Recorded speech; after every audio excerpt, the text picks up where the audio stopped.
Yes, greetings.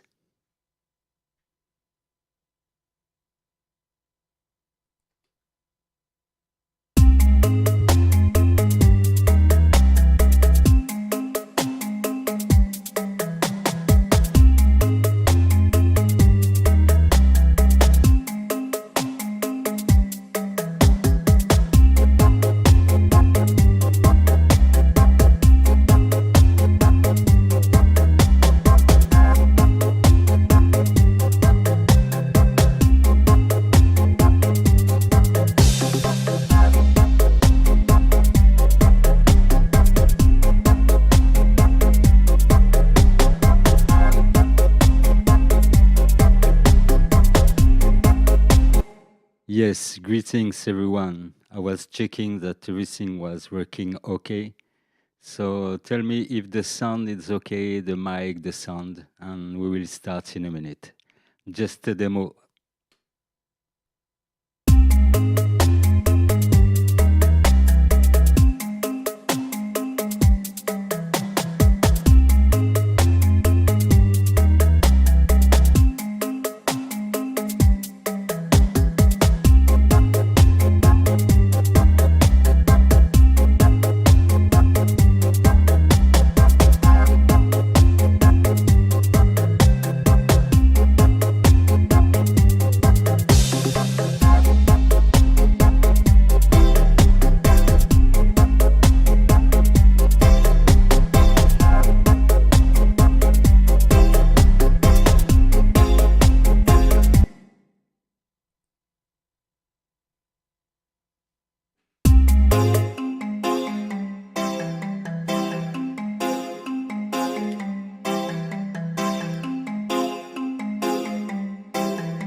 So yes, greetings. Today we will talk about audio effects.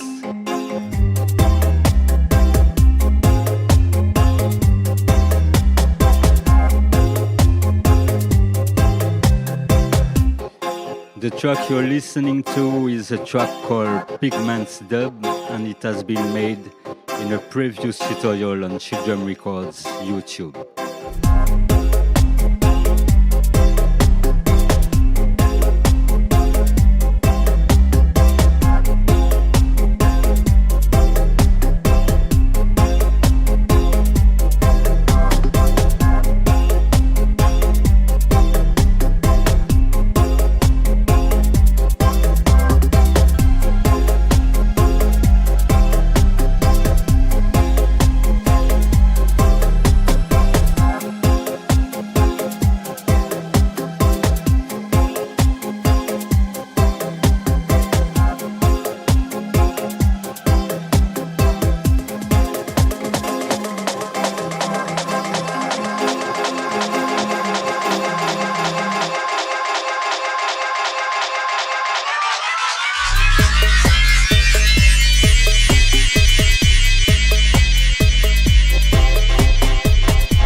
Okay, so this was for the demo before the explanation of this setup. That way you hear a little what this setup is capable about. So let me zoom out this screen capture of the controllers, and I will explain from the beginning. So everything I've been prepared from 2 days. For 2 days, I prepare all this. What I wanted to say, everything I will talk about is applicable in the real world with the analog desk and effects, and also in Ableton or any DAWs, okay, or in any DAWs. So just follow the method and do as I say, I would say. So this is one of the many setup we could make. The idea here is to talk about the initial routing of the desk, because we use Ableton as a desk. So let me just check this. Okay, so this is our desk, and in this section we have our effects. So I will first talk about how my stems are organized, then talk about the routing of the auxiliaries, the way it is set up here, and all this to give you some ideas about how you could set up 1 or 2 or more controllers to mix in real time some dubs. Okay, so let's start. First, the track you will take is a track you already prepared, and let's say you done your track in another project, and you have all the bones in audio, the stems. Okay, so each of your track have been processed, a good EQ or compressor for the bass. In fact, everything you would need to make it clear and make it play right when you play all those stems together. Okay, so let me cut the effects and just play it like this.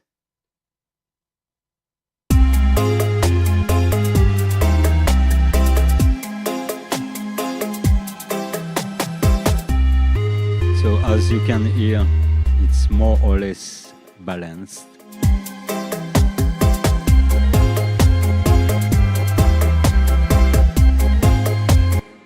Okay, all this to say that all your stem must be balanced. Okay, not too loud, not enough loud, brief.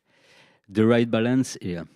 So from there, we have several tracks: the bass, the organs, the melodies, the drums, and all of those tracks will go in 4 buses, and those 4 buses are here. I set each of the bus the same color of the track which are going in. Okay, as you can see, the mute button here is blue, meaning that those 4 tracks, which are audio tracks, there are some audio tracks, and they are set as monitor in.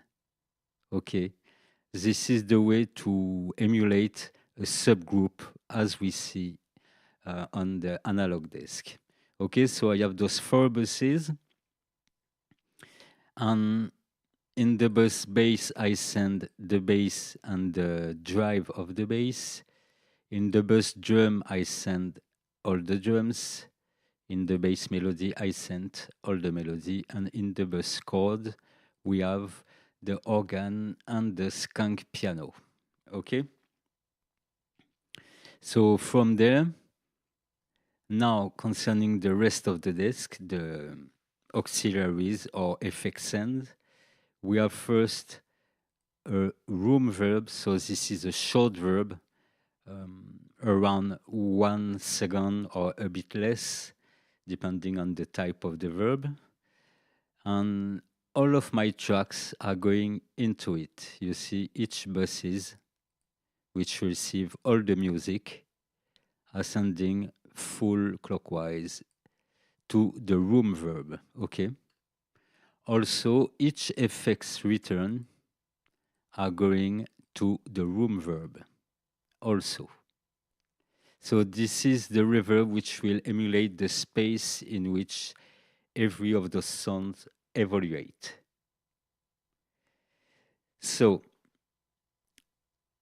now as auxiliaries, I set 4 effect lines. So we have a reverb, a delay, a modulation effect, flanger, phaser, a drive module, okay? And all those effects can be cross-feeding, meaning that I right-click each of the auxiliaries from this return track and I enable the send. Actually, you can only read disable send because I already activated, making them enable, okay? So you have to activate the send because by default, they are deactivate, okay? The only one I left deactivate is the path of the drive over itself. You see, the drive is on the return D, okay? And I disable the send of the D because I want to reinject effects, but in the case of the drive, which is adding a lot of gain, this is not a very good idea to reinject or feed back into itself the drive module. Okay, so from there, I have those 2 controllers here, and I made a plan. Okay, I have a plan for this second desk and a plan for this first desk. Okay, so I must have the capture in the computer. Just give me a minute. I keep it in front of me because I have a different setup done on those controllers, and I didn't want to write over it. So I will do like this. The best way, by the way, is to write everything, even if you know or you guess you know where everything is out. It's always a good idea to write everything down, okay? Because sometimes you can change your setup or things like that. So before showing you the plans, simple to assign some MIDI controls. You already know the MIDI mapping mode, where you will click on a controller and move it on your controller, click on another control and move it on the control, etc. And you will end up with a huge list of every of your assignation. Okay. This, when you open the MIDI edition, and also when you open the map edition of the several rack you could build, this is very important because this is where you will calibrate exactly the course of your faders, okay? The exact course of your fader, or knobs, or behavior of the switch, etc., etc. So I will not get into all of this calibration of each knob. I will come into it on some quick examples, okay?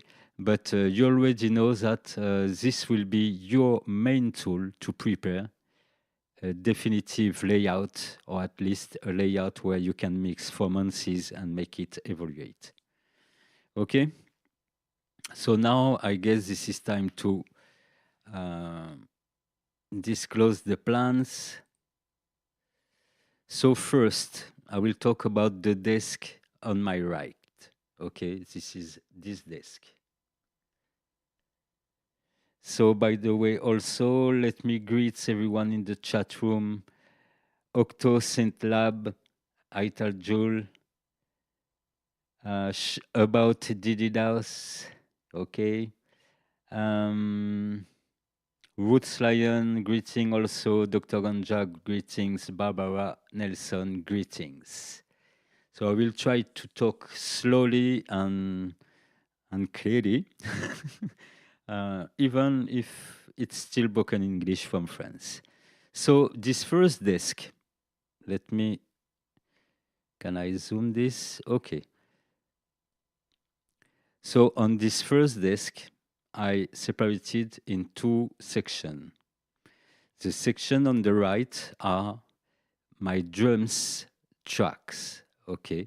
So I can mute only the kick, only the cymbals, only the snare, and only the percussions, okay? I have a mute on the first switch, okay? Those first switch are mute. And the second switch generally are the send to the drive send. So, or the drive bus, the D drive, okay? So I choose some switches to send it because I didn't add enough knobs. Okay, now after it, we have the faders for the volume. And the first row is for the reverb sends, the second row for the echo sends, and the third row for modulation, aka phaser sends. On the second part of that desk, so those 4 tracks, these are the subgroup tracks. So on the first one, I have the bass group, second one, the drum groups, which collect those 4 tracks, okay, but here I can stop all the drum by one fader. After it, I have the chords group, which mean rhythm of the piano, organ, guitar, if we have guitar, etc. And on the fourth bus or subgroup, I have the melodies. Okay? So the mutes are on the first row. Okay. And on the second row, we still have the drives. Drive send to send D, as I said. So the only exception I made is here. Those the two other switch from the end of the console are to mute the secondary instrument. For example, here on the fader, I can add or remove skank plus organ. And with this switch, I can cut the organ. And with this switch, I will cut the piano. And on the last track, the same. I have a group of melody on this switch, which will mute or make it on. And another melody, generally the mute guitar, I will set here, okay? So as those two switches are used as mute and not as drive send, like all the others, I have, let me open the other one. Okay, on the second desk, I use 2 of these switch. There's 2 switch here on this second desk, and I use this switch to send the piano into the drive or distortion, and here I send the melody into the distortion. Okay, so this is for the first desk. On the left or on the right, no matter what you choose, but one portion of your desk for the separated track. Here I set only the drums because I work only on 2 desk 16 track, but if you have more tracks, you can also have individual setting for other instruments.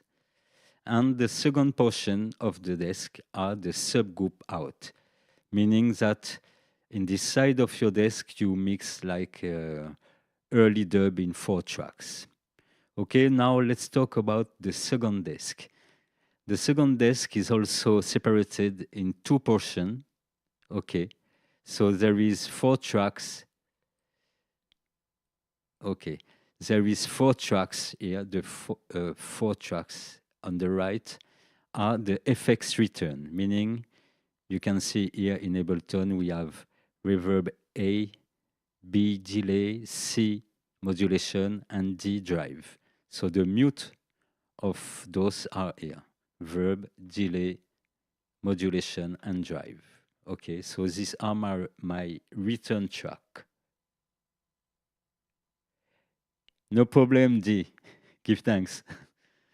By the way, the switch will not mute the tracks in themselves. Okay, I will explain a bit later what they do, but the result is that they cut the effect. Okay, so here I cut the effect on the second row, as I did for the first desk.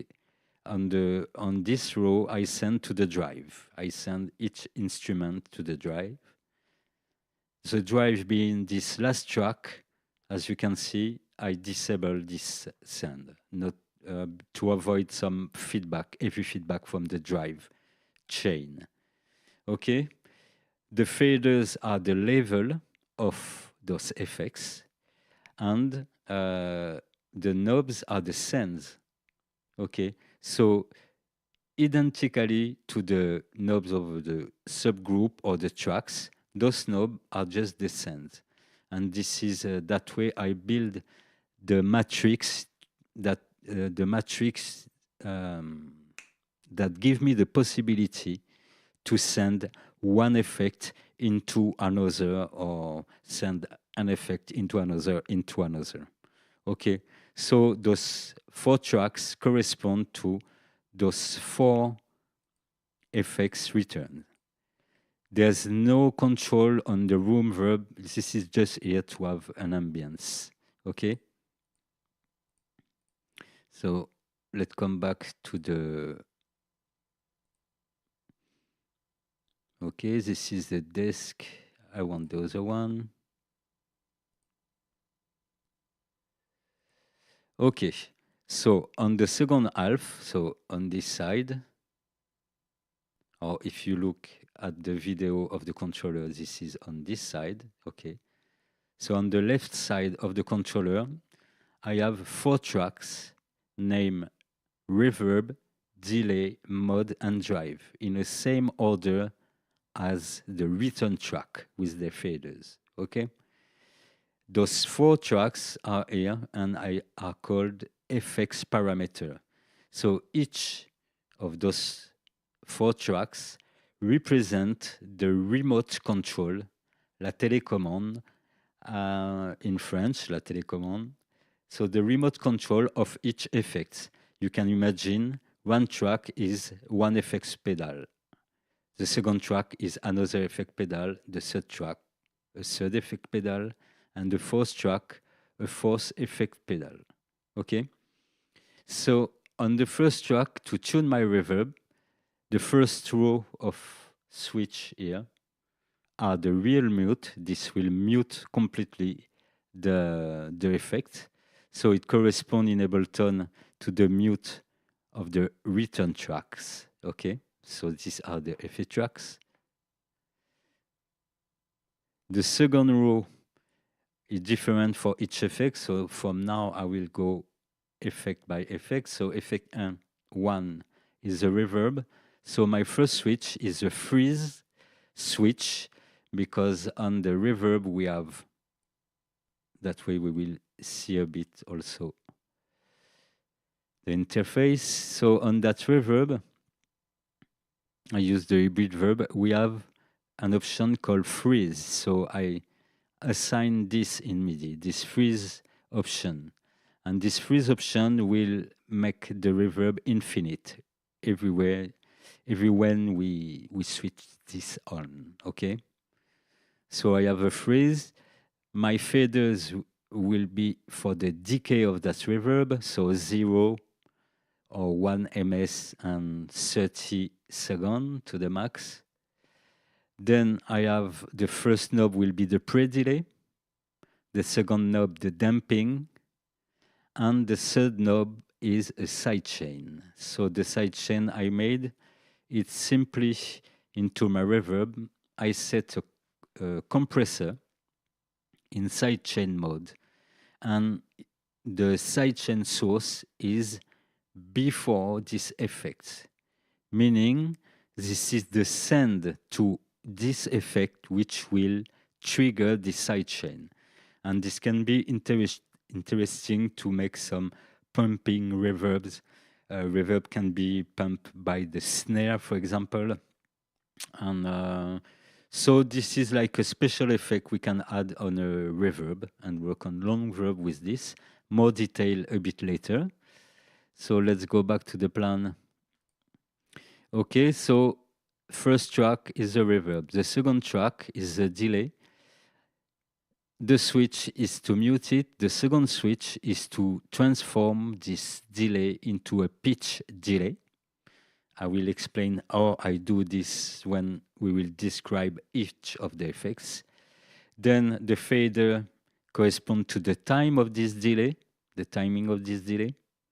As I use a synchronized time, this knob will choose between dotted note, or in the middle it will be triplet note, and at the beginning counterclockwise would be full note. Okay, so note, triplet at mid, and dotted note full clockwise. The second knob corresponds to the groove. Okay, and the last knob corresponds to the pitch. So let me show you now on the delay display. Okay, so the groove into the delay called echo, because this is echo I use, the groove corresponds to this percentage here. Okay, when we use a synchronized speed, we can make this delay groove before the time or after the time setted. Okay, so imagine your delay is at 300 milliseconds. With this groove knob, you can go below 300 milliseconds or above 300 milliseconds, maximum 33%. Okay, so an interesting option to make your delay grooves.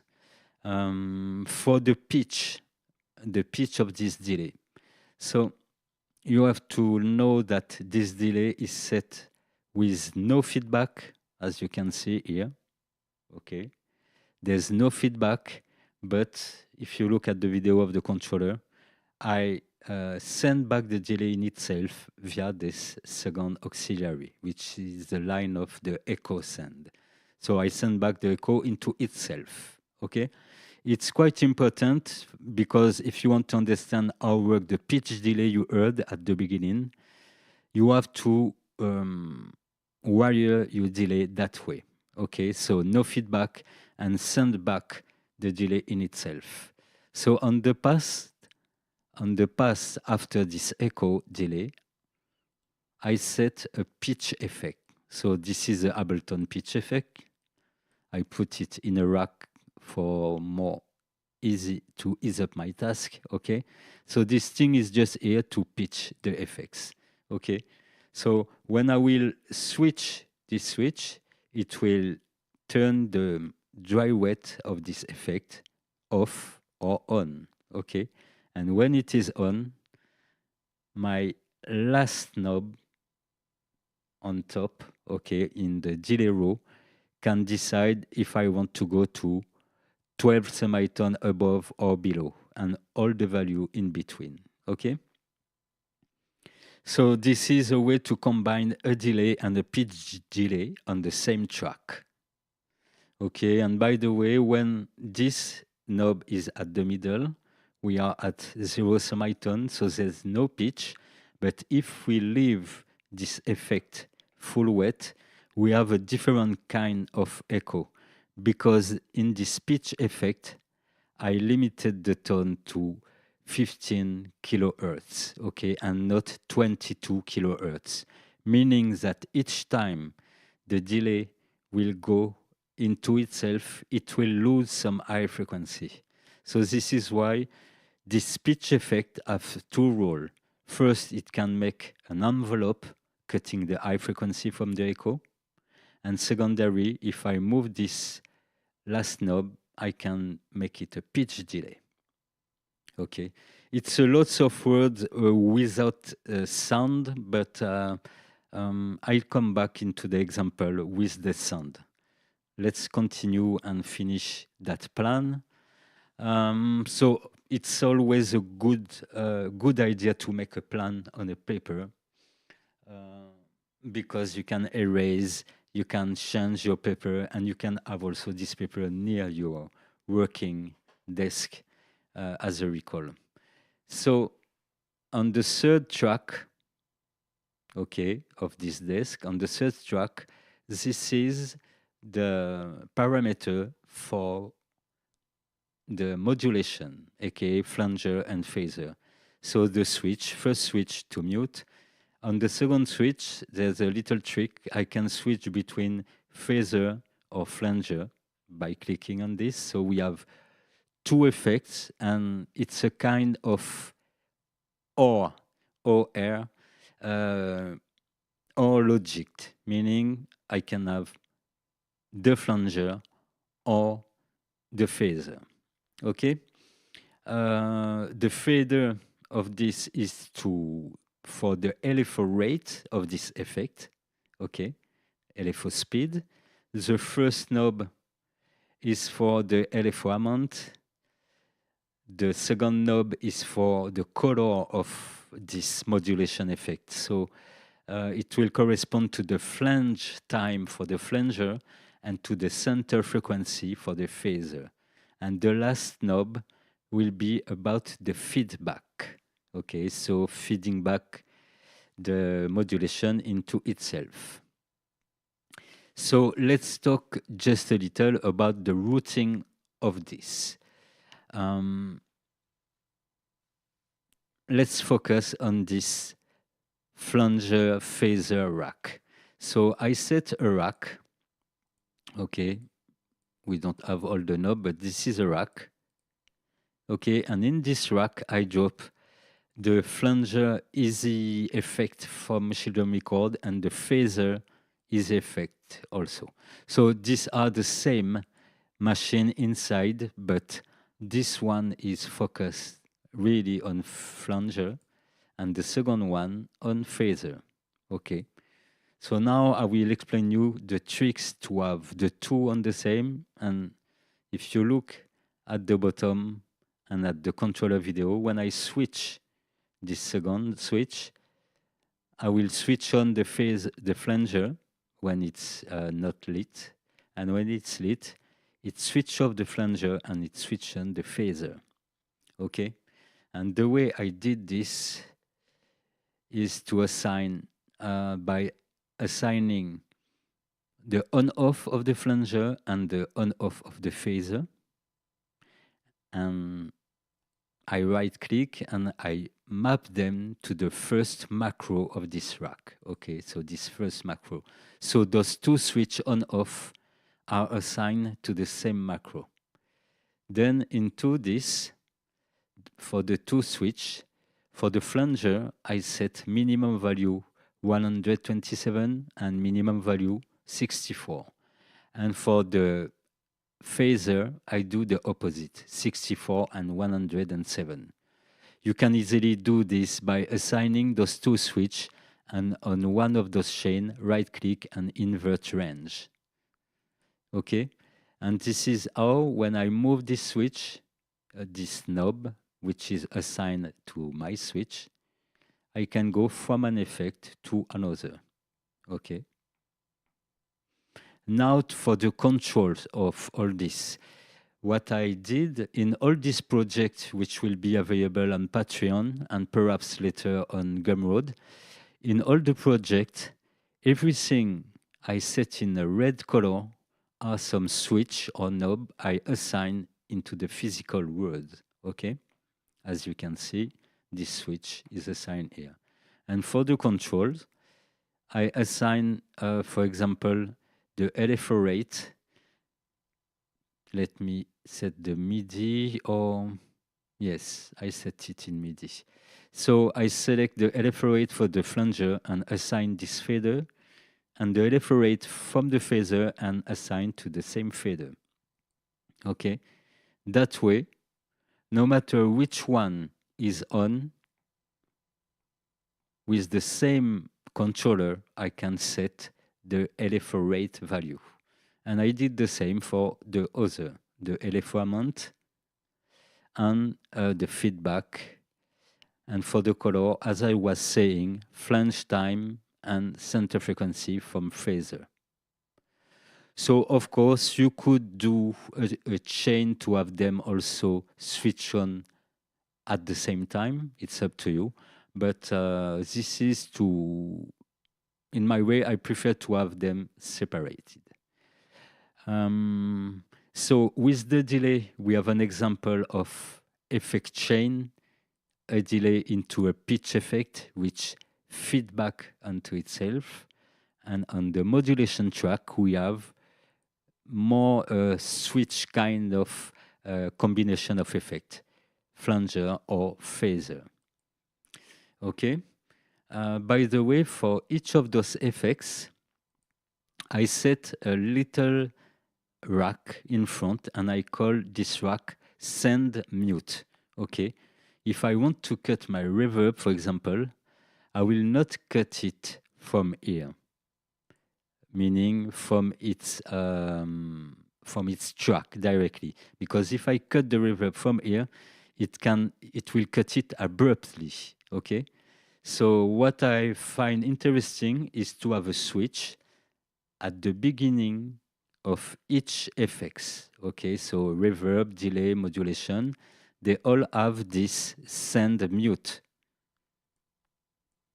That way, when I want to cut the reverb from the mix, because I don't want no more reverb, whatever instrument going into this reverb, its tail will be preserved because I cut the input of the effect and not the output.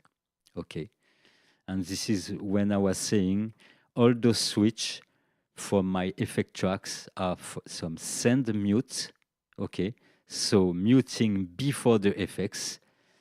And on the parameter section, when I mute them, it mute them forever via the switch of the return track output.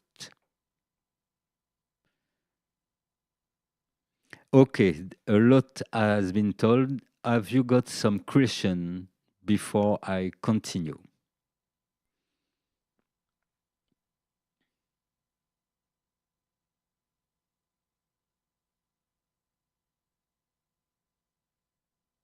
So I continue like this. On the last effect track, we have the drive. Let's finish with this plan. So for the drive, the mute, I also set sidechain compressor post drive. So, you know, this is a compressor which will be triggered by the input signal of the effect. Okay. And I set it because I find it interesting to press or to sidechain compress the attack of some transient when we send, for example, some drums too hard into the drive.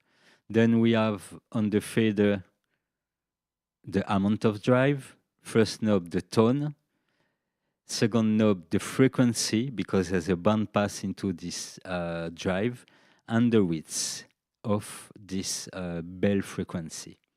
Okay? So visually, you have this here, the overdrive and the sidechain compressor triggered by this effect chain pre-effect, okay, to attenuate some transient. So if I move the knobs of this drive, we have the tone here. You can see it move also here. We have the width of the bell and the position of the bell here. So all this, as you can see, has been calibrated via the map function because, for example, I didn't want this bell of distortion going too far into the low frequencies. So I limit the behavior of this controller here in this list. Okay, I also limit the sidechain threshold because on this, the sidechain is triggered by a switch, okay, and not a knob as on the reverb. So I set a fixed value. Instead of being minus infinite, it's minus 52. So yes, as I said at the beginning, it's very important to calibrate all this. The more you will calibrate your switch and knobs to the perfection, and the more it will be easy to mix, and to mix with less stress of something happening, for example. Okay, so what can I say else? Yes, let's come back just a minute on the multi-track. So what I did, here you see my waveform. Just a minute, I'm looking at the chat room.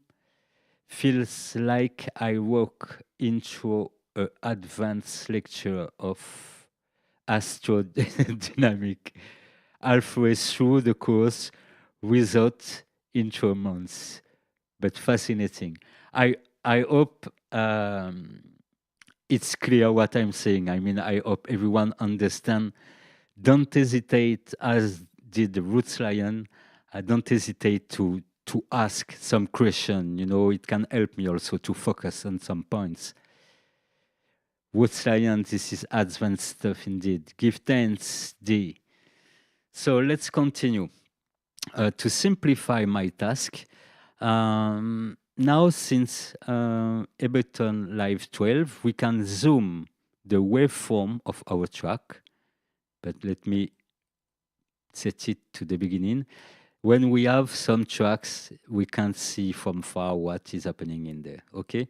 So what I wanted to say by this, I set a kind of loop of visualization, but the level is still the same, okay? And why I'm talking about levels? Because each of the tracks here, normally my mix is set when all my faders here to the maximum are set to 0. Okay. Let's focus on the drum here, those 4 tracks. When everything is set to 0. But as I didn't want to recalibrate each of those faders to 0, what I did, I select all my stems from my multi-tracks at once, like this. Select the first one and select the last one with Shift. And from here, I reduce all those tracks from 6 dB. Okay, you don't have the exact value here because I adjust some of them along the way. But yeah, what I did is I reduced the level of all those tracks from 6 dB. That way, I can work on my main faders from the bottom to 6 dB without clipping. Okay, so this can be useful to your primary, to have this for your primary tracks. What I'm calling the primary tracks, these are the separated track: kick, cymbal, snare, percussion, each separated track. That way we have a bit more dynamic. Okay, we can add a little boost or have how I can say it. Yes, we have a bonus of 6 dB between the loudest and the lowest level tracks. Okay, but the first reason I did this was just because I was lazy to set all those to 0, and so I reduce minus 6 dB on each track, and that way I can go up to 6 dB. The only place I took time to calibrate to 0 is for the bus tracks, the 4 tracks, the 4 monitor tracks, which receive all the stems. Okay, those ones are going to 0. Okay, and also all the faders from the FX returns max to 0. Okay, that being said, so all the faders like this.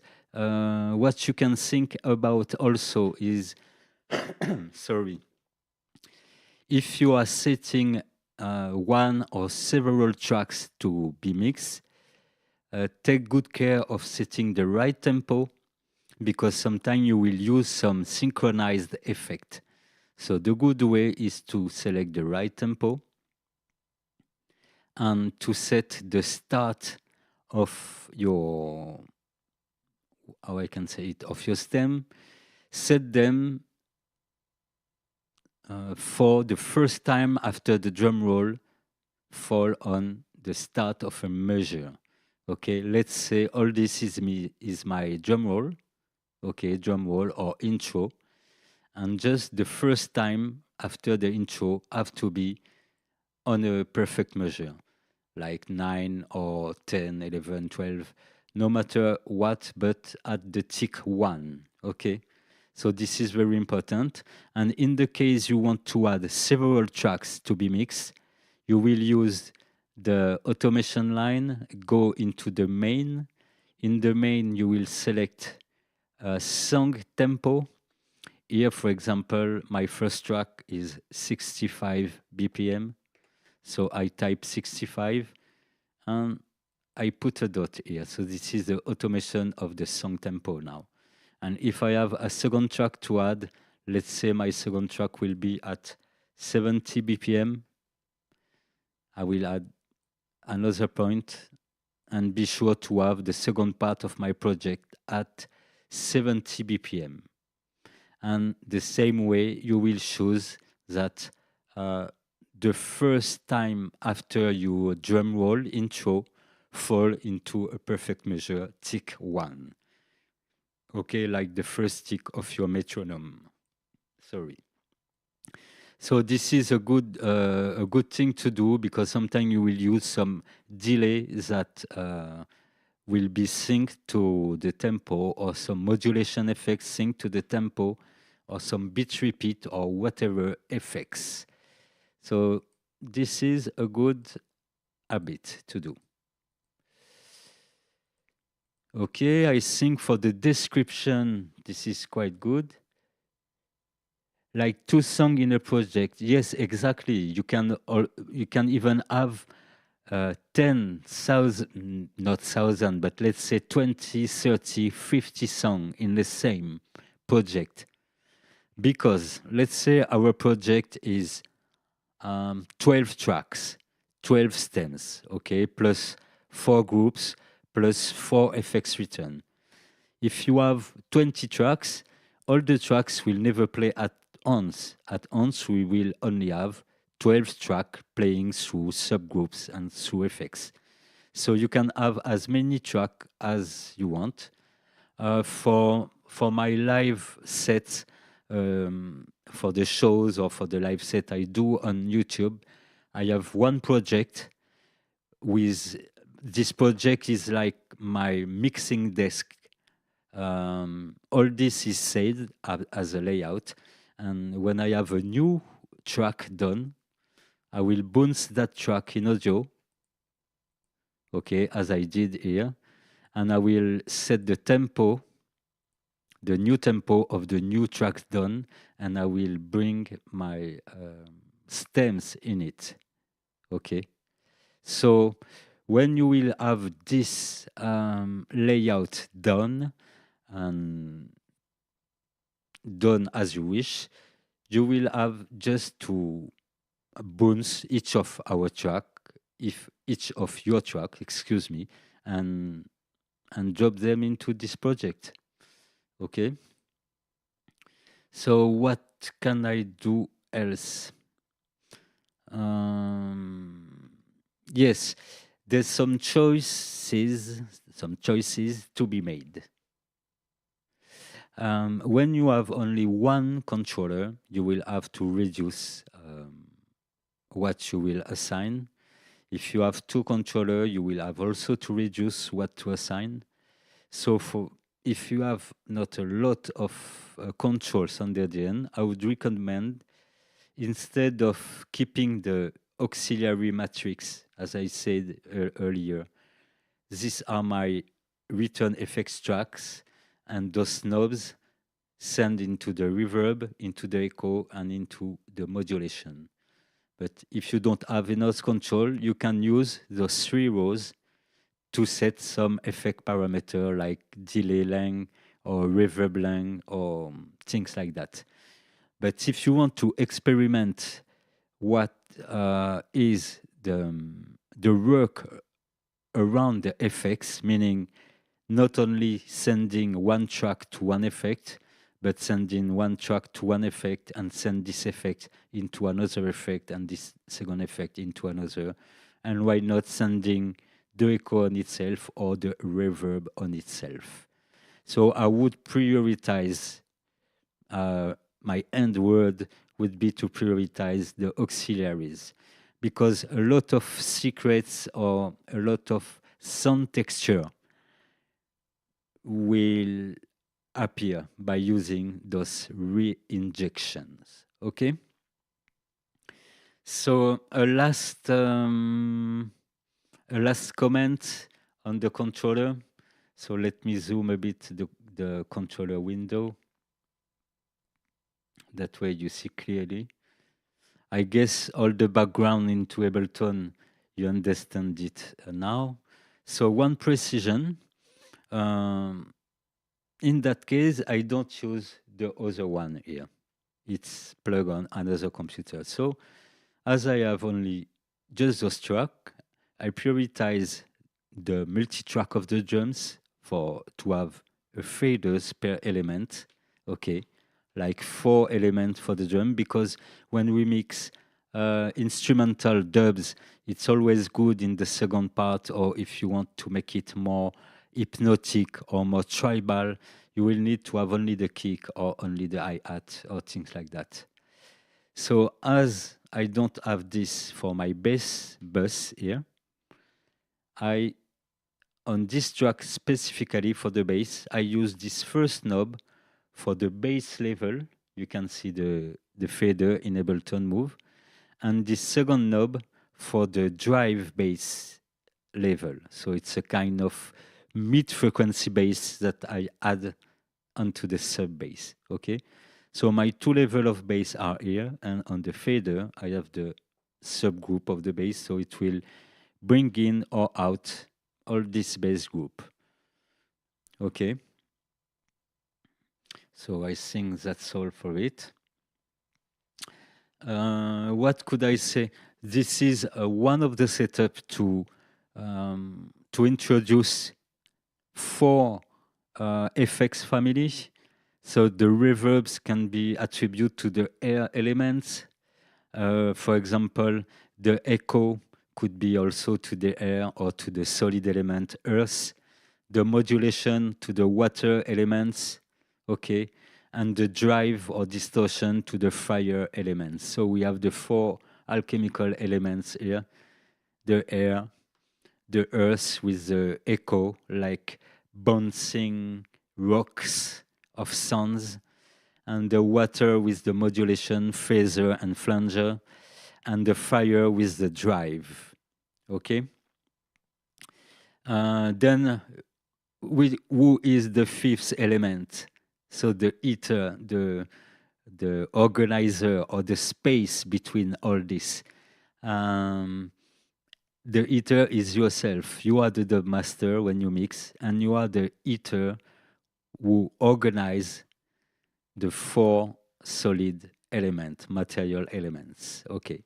So this was poetic in between to tell you that your effect can be attributed to some elements or to some state of matter. For example, the reverb resemble as the air is like the gas state of the matter. Okay, the delay, pretty solid repetition of the same sound, is the solid, so the earth. And for the liquid state, we have the water element, the modulation. And for the fire state, the drive. Okay, so fire state, some would call it the plasmic state from plasma. brief. Okay, and in this logic now, before you launch a mix, you can go crazy in random, or you can set up a plan. So the plan, for example, would be to say, okay, I will make a mix and I will send all my piano into the water. Okay, and I will send all my melody into the air, and I will send this drum into the echo or into the reverb from time to time. And same way for the bass. So you must have a plan or build a plan. And to make some different mix, you will use different plan. For example, for a mix one or for the first mix, you can avoid totally to use the delay and just focus on the other effects. Okay. On the next mix, you can do in another way if you wish. For example, water dub would be some modulation and some reverbs only into the mix, and etc. etc. So I think this is a great explanation of the setup. 1 hour explanation, but we needed this first. So don't forget, if you are too lazy to build back a setup like this, I will make it available on Patreon. So if you want to have it, if you are a Patreon, you will have it. If you are not a Patreon, you will have to subscribe at least for 1 month to have it quick. And if you don't reach to go to the Patreon, you will have to wait a few weeks or 1 month, and I will make it available on sale on my Gumroad shop. So on this Gumroad shop, you can also find some of my effect racks and other projects. Give thanks. You're welcome. This is with pleasure to share all this. I think a lot of concept I'm talking about, everyone who get interested in dub, building some rhythm and mixing them into Ableton, they know a few pieces of this. The idea was to understand how we can combine some of the effects and how we can use to our advantage the MIDI assign option of Ableton to optimize our controller. Okay.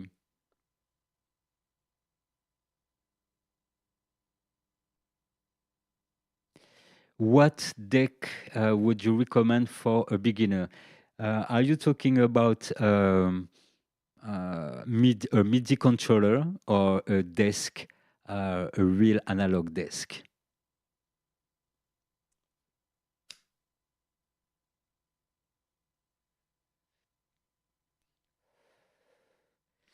So if we talk about a good MIDI controller or several MIDI controller to have a mixing setup all in the box, personally, I would recommend the one I have.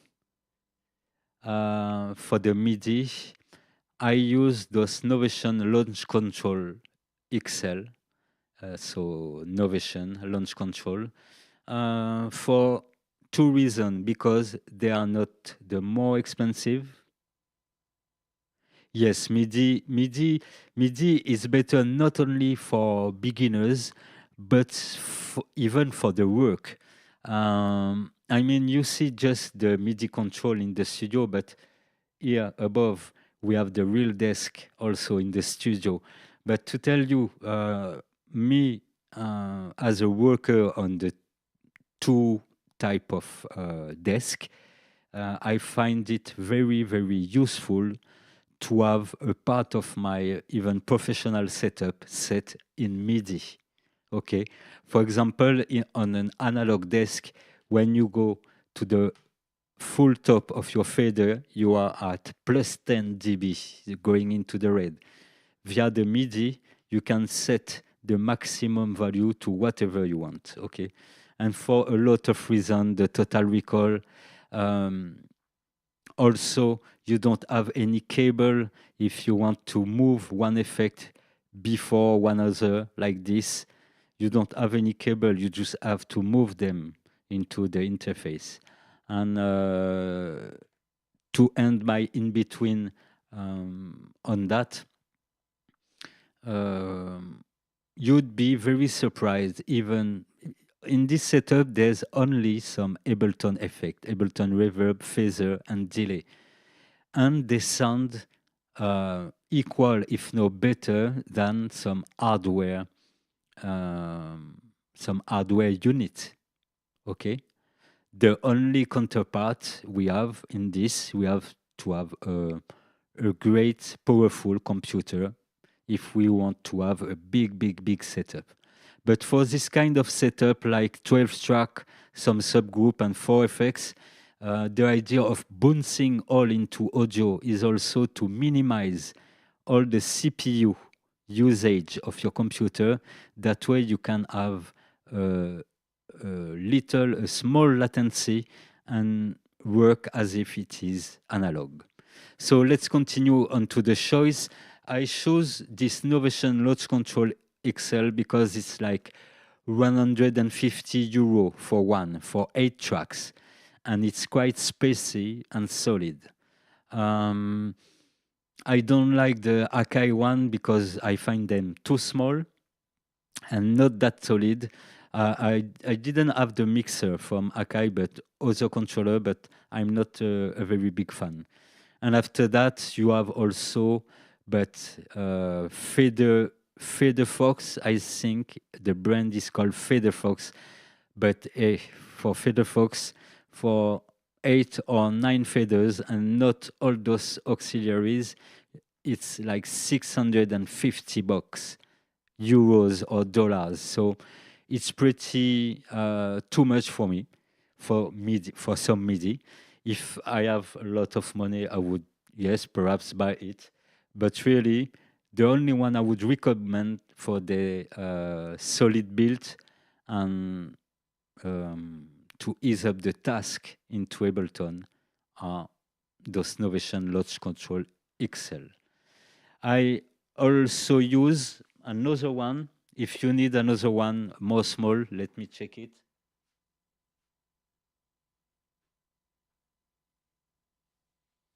So this other one is a cheap one, but it's a good idea also to have 2 or 3 of those one.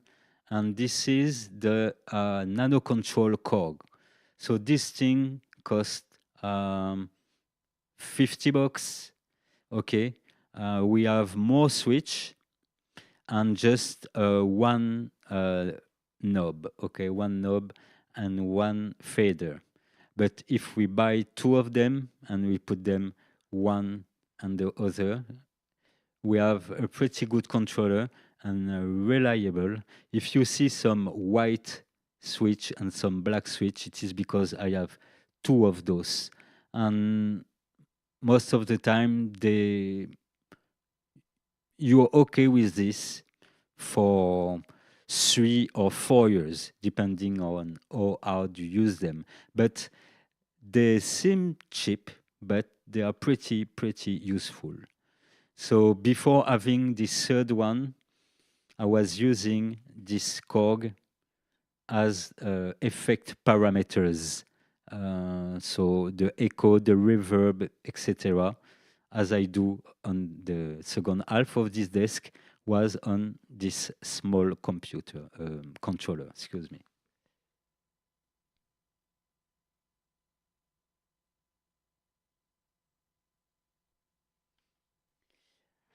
How much will be the cost for sale? Are you talking about the cost of the mixing project into Ableton 12?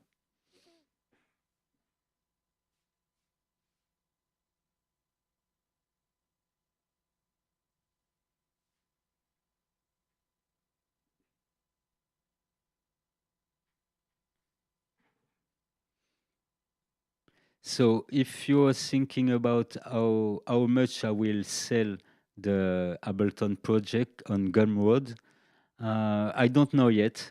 I don't know yet. Perhaps something like €20 for the whole project already set up with all the effects set up.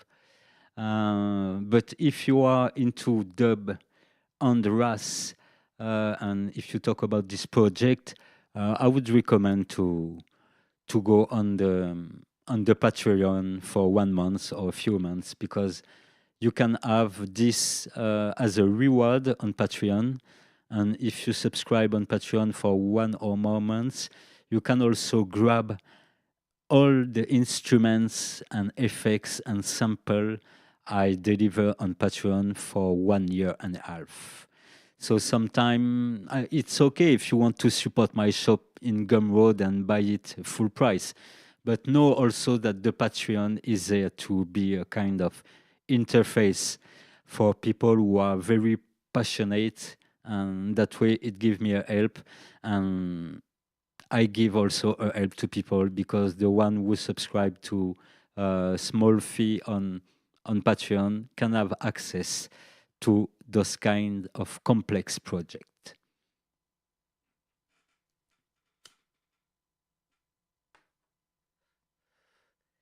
So let me play a bit that bass and drum, and I will come in a minute to make some demonstration of each effect chain.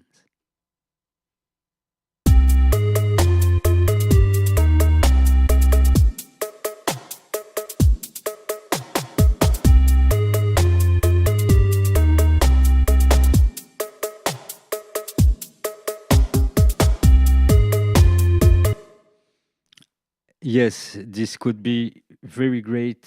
Let me read. Novation Launch Control XL is about, yeah, exactly. Exactly, also a Recipe. And also, yes, knobs and feather make a huge difference. And also, don't underestimate each switches. By the way, as I see some people who know the thing, let me explain how I set up those controllers. So what I will say can be also available for other DAW, but look at the logic behind this. So in Ableton, those novation, for example, can be recognized when they are used as factory setting, can be recognized as launch control, okay, for Ableton. But it will behave strictly in a certain precise logic of Ableton, like one row will be to select the track, the other row to mute, the first will be assigned to panoramic, so everything is like lock. So what I do, generally, I say to Ableton that I have launch control 1 and launch control 2.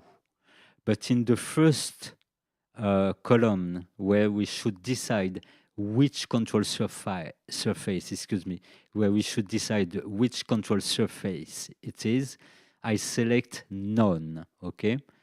You can see the example above. I have also an old Launchpad Pro, but this Launchpad Pro, I want it to behave, to control Ableton options like play, stop, or whatever it can do, whatever the Launchpad Pro can do when it is linked and locked to Ableton. So in this case, I select into the control surface column Launchpad Pro, okay? But for all the controllers that I don't want to be recognized as Ableton lock controllers, I select none, okay?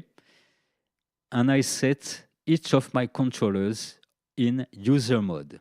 I don't use several templates. We can have up to 8 templates here, but I use only one for more clarity in the work. The second thing, don't forget to assign it as a remote control and not as a track control. So I have remote control for launch control 2 and launch control 1. And you have also to tick that remote column into the output. This is the way you will have the feedback of the LED between your DAW and your controller. Okay, so select them, but don't set them as Ableton control. Select none for those you don't want to be locked to Ableton. Now, the second step for your controller also is to set a address for them, a perfect address. Don't forget that in MIDI channel 1, most of the Ableton capabilities that are automated for Launchpad or for the push or for any controller you would lock to Ableton, this will work on channel 1. So what I did on this first controller, via the editor of my controller, I set each of those controls on channel 2, MIDI channel 2, okay? So, for example, CC1, CC2, CC3, etc., etc. But all this controller is on channel 2, MIDI channel 2. And my second controller is on channel 16. I could have set it to channel 3, for example, okay? But I set it on channel 16. So same way, you can keep the same number CC, 1, 2, 3, 4, 5, but in your controller Novation editor, you will set all this on the same MIDI channel. That way, none of your controllers will get into conflict with the MIDI routing of Ableton. Okay, I know that some controller like the Launchpad Pro use a lot of tracks also. They may use track 1 to track 8 or something like that. So if I use it in conjunction with a Launchpad Pro, for example, I would configure each of my controller on a MIDI channel which will not be in conflict with my other controller. Okay. So you can do like this, channel 2, configure everything on channel 2 or channel 3. What I'm talking about here is to be done into the Novation editor. I will not open it here because I'm in Ableton, but if you are a controller, I recommend also to upload the Novation editor. And if you have another controller, get the editor of this controller, like the Korg of another one. Yes, so this is very important because you will save a lot of time of trying to solve some conflicts between controllers.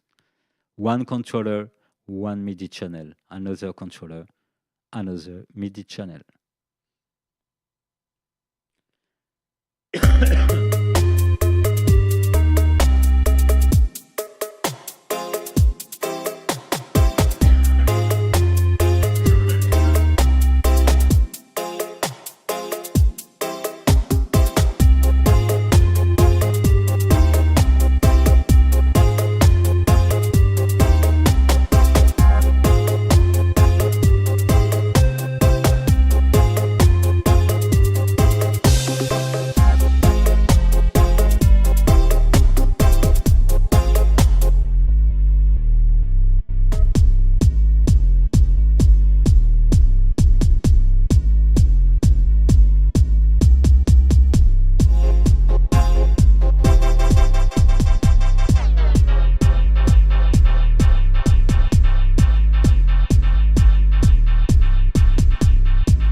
Okay, so from now, let me check the chat room one more time. The beat, yeah, we are coming to it. My Pamela's pro workout show up in the mail today, and I'm very anxious. What? My analog Nikon needed a brain. Uh-huh.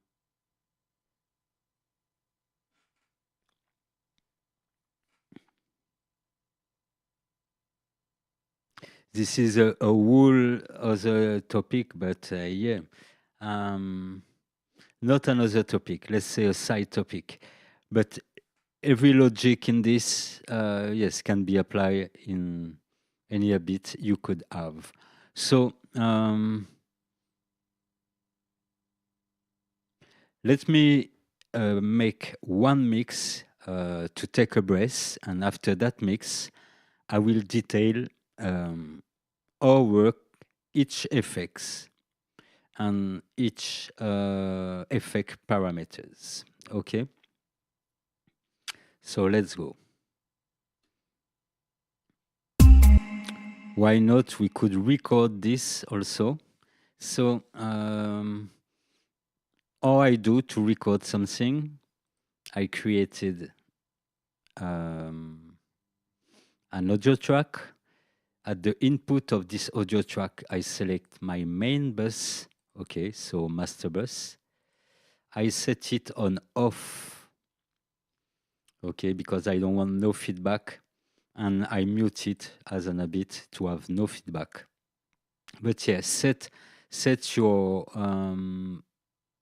set this one to off. By default is in auto, but set it to off. And external out, instead of sending it back to the main, I send it directly to the bus, excuse me, to the bus of the main. Here, the bus 1, 2 of the studio. Okay. To avoid any clipping, yes and no, but yes, to avoid to go above 0 dB at the master, I have set a simple saturator from Ableton because since Ableton 12, we can select several type of clipping, okay? But in each of those clipping mode, okay, I left it on analog, it works well. I select the analog clip and I set it as a hard clipper, okay? Because I will not cross too much that master bus, but I want like a roof that the sound can't cross, okay? So for tonight, it will be limited to -3. I set it to -3. That way, when I talk, it's kind of the same level of the music. But you can even set it to 0 at this, and none of your mix will cross the 0. So I prefer to add a clipper on my master when I mix live. Generally, I even don't set nothing, but as we are on the radio emission, I prefer the clipper to the limiter because a limiter will take something like 20 or 30 or even more millisecond latency. Okay, and when we mix live, we avoid to the maximum latency. Okay, so if you are very, very sure of your level, don't put nothing. You can mix something without anything on the master, without crossing the 0. Everything will depend at which level each of your stem are working into your setup. Okay. So generally, the maximum level in my stems would be -6 for things like the kick or the snare in robadub style. But yeah, the maximum level of all my stems is -6.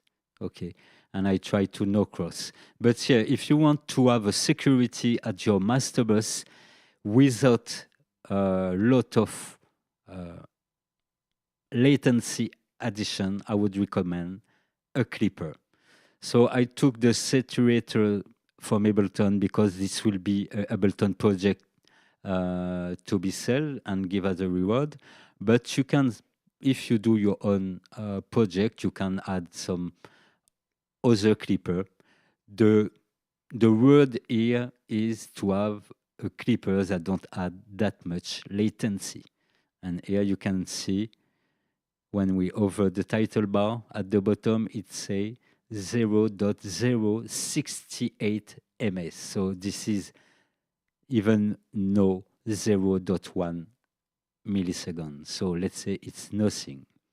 Okay, so select analog clip, add clip because it's more transparent for me. And I add a 2 dB drive only. Everything else to 0. Okay. Yes, I will describe the effect after that. Let's go into a dub mix. Select this, remove the loop, press record, and let's go.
Okay, so this was an example. As you can see, this is not the reality because I magnify it by 4, but you can see that the recording is pretty homogeneous. So, you know, there's not a lot of dynamic between sounds. It's solid and it's not like straight cut. Okay. So really, this saturator trick on the master bus is really great because if you don't load it too much, you know, don't drive it too much, it just acts as a security guard. And a kind of mix like this can be easily mastered if you need to master it. Okay? Perhaps a bit too much of bass, but let's listen to this. Set it back. It is at -3 solo. We are listening to the mix done. Just a minute.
So, okay, we see that the recording is working pretty well also.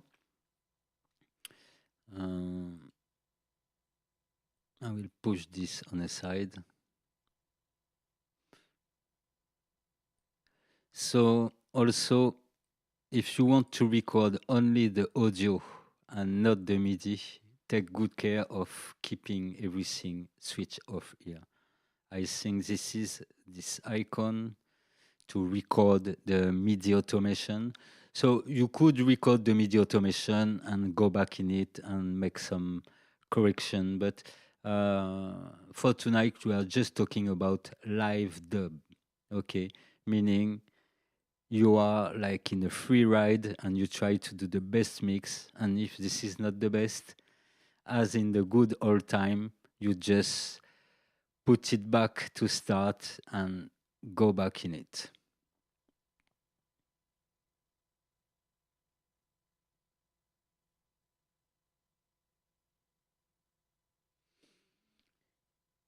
Give thanks, Leo. So from now, what I could say,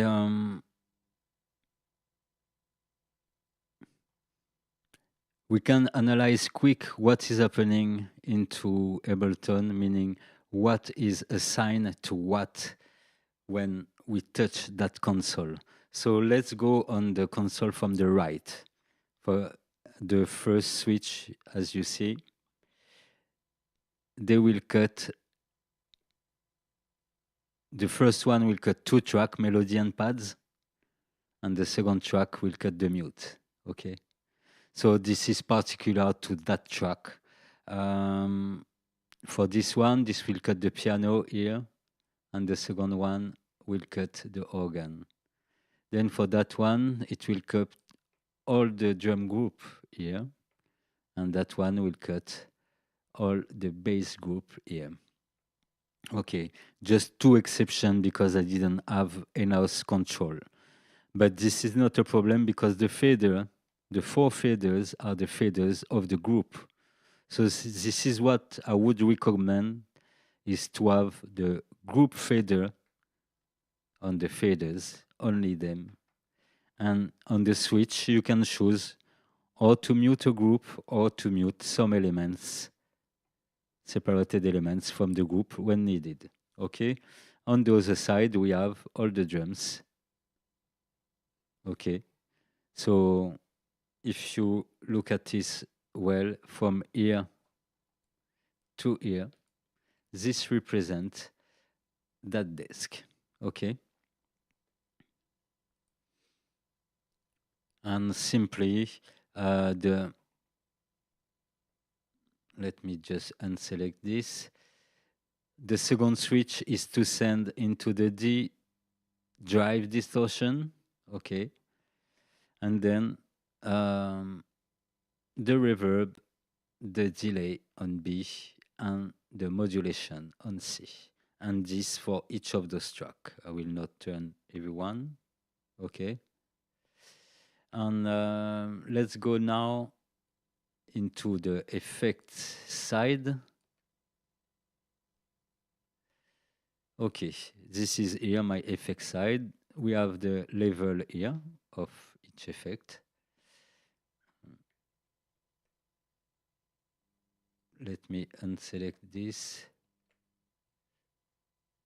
It was like -9 for my room. Okay, so my level, and same way, the first row are for effects. Sorry for that little queen. So the first row are for the drive, the second row reverb, delay, and flanger. So from here I can send the reverb in itself or in the flanger or in the echo, and send the echo in itself or in the reverb or in the flanger, etc., etc., etc. So this is really like the effect matrix, okay? So the glitch you heard is because I was pushing the reverb, okay, and sending the reverb into the drive, but the drive is already going to the reverb, so it make like an effect loop. So you will have to be careful. Let's say in that order. For the reverb, the one you have to use carefully is the reverb into reverb. For the delay, the one you have to be careful with is the delay into the delay. And for the flanger is the third one. Okay, flanger into the flanger. So we can see 3 knobs here. These are the effect into itself. So you have to take good care of it. As you see, we clipped quite heavy into this, plus 60 dB and plus 30 dB, but we didn't cross the -3. Yes, great. Okay, so let's mute everything but the piano, and we will test the reverb on the piano.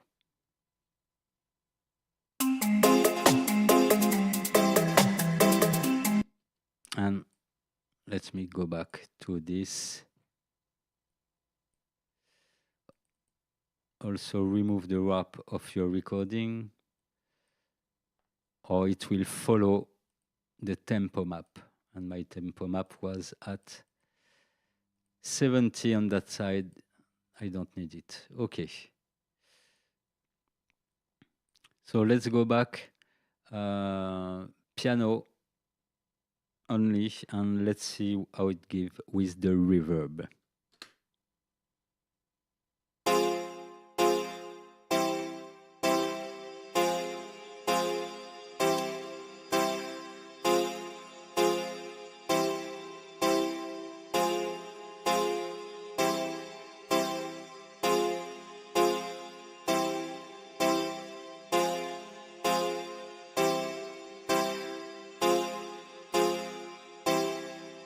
I will do something like that.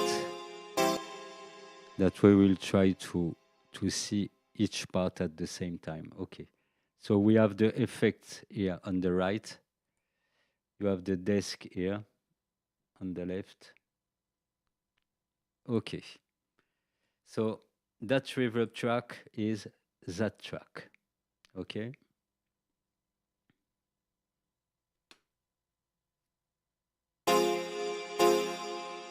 I will send it lower, that way I can talk.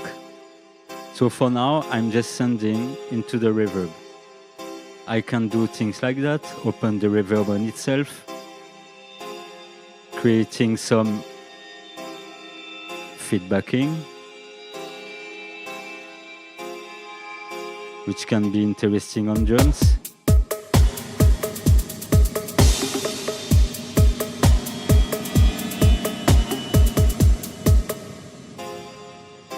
Okay, it's not common, but we can also send that reverb from time to time. Sorry. So what we will do now is send that piano into the reverb here, and via the aux, the second aux, which go to the echo, send that reverb from time to time into the echo.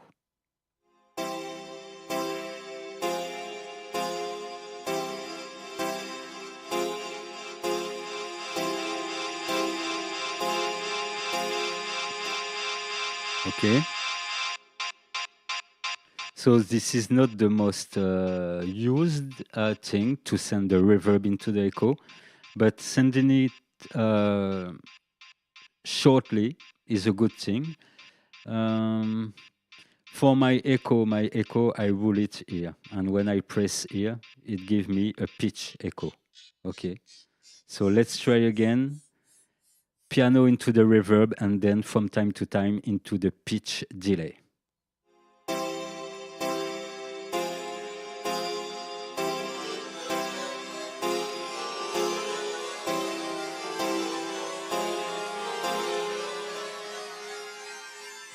Okay, so this is an example.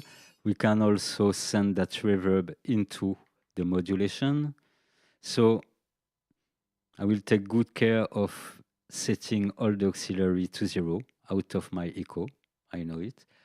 And then we will do piano into the reverb and then into the modulation. So the reverb will go into the modulation.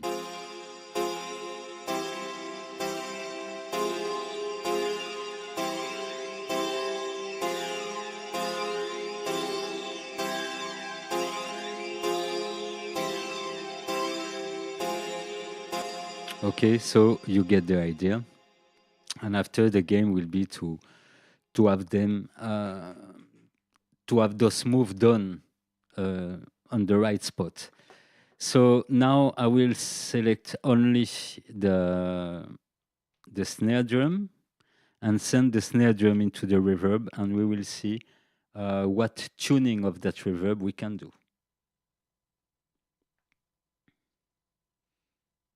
So perhaps I have to launch it back. Okay.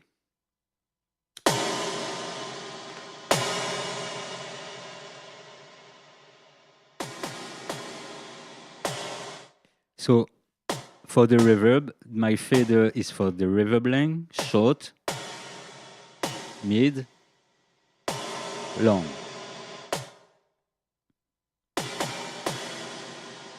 Okay, my second knob is for the pre-delay, so you can hear it.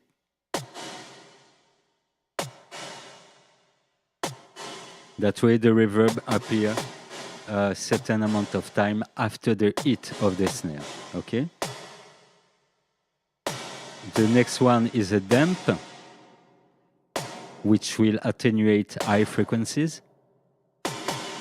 No damp, full damp. And the last one is my famous sidechain. So look in this region when I will open the knob.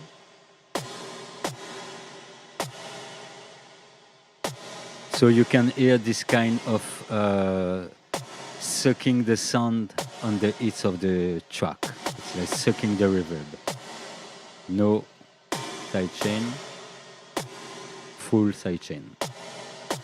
And if you want the sidechain to occur more long in time, you will use the sidechain release knob and set something like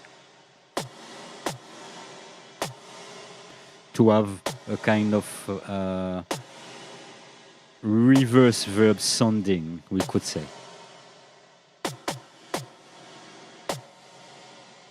Yes, 150 is already good for this kind of pumping.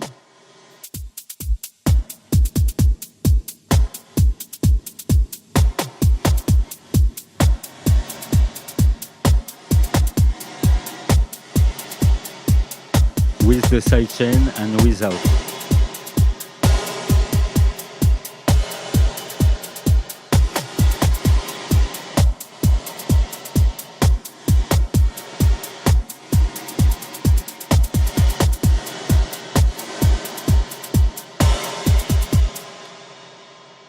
Okay, so just a few controls, but with those controls you can have several reverb color or reverb behavior with a lot of attack or no attack at all.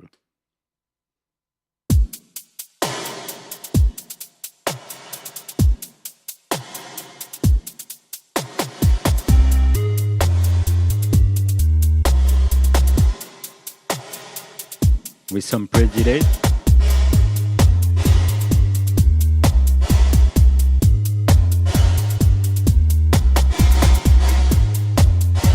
And we have the freeze.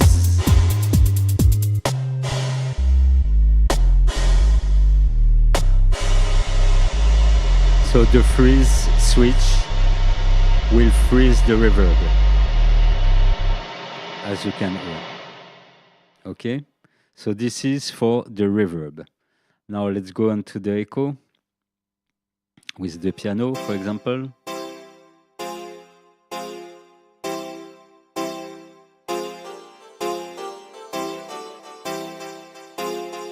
So as the echo is feedbacking onto itself, as you see my fader here, the more I rise and the more it rises. Okay, so good thing to know. Imagine you have the piano in this. When you will drop your fader with this specific routing, meaning sending back the delay into itself, when you will drop the fader, it will empty also the effect loop. Okay, so this is very practical when you mix, because you can have things like that.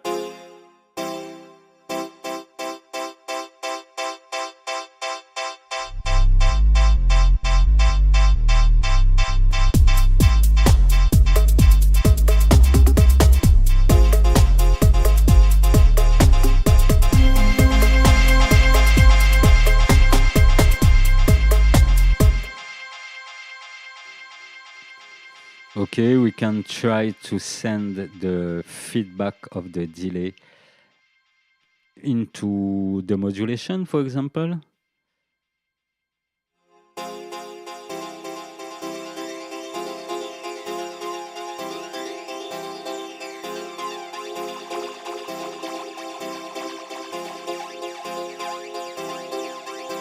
Okay, we'll see the routing after. So in the delay, we have the speed on this fader.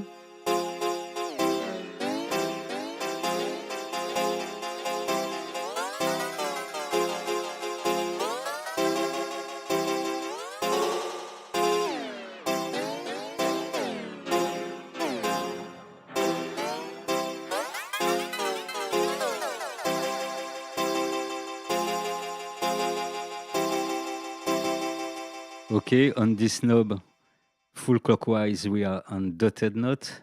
On the mid, we are on triplet note.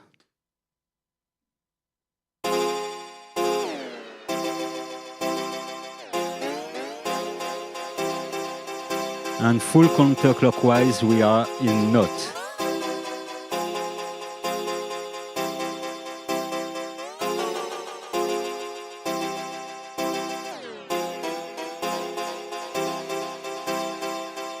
From now, if you don't like your echo to be straight on time, synchronized, this is when you will use this second knob, this second control, which will affect the groove of that delay. So let's say this is the right speed, and then I will move the groove to have an echo which not resonates strictly on time.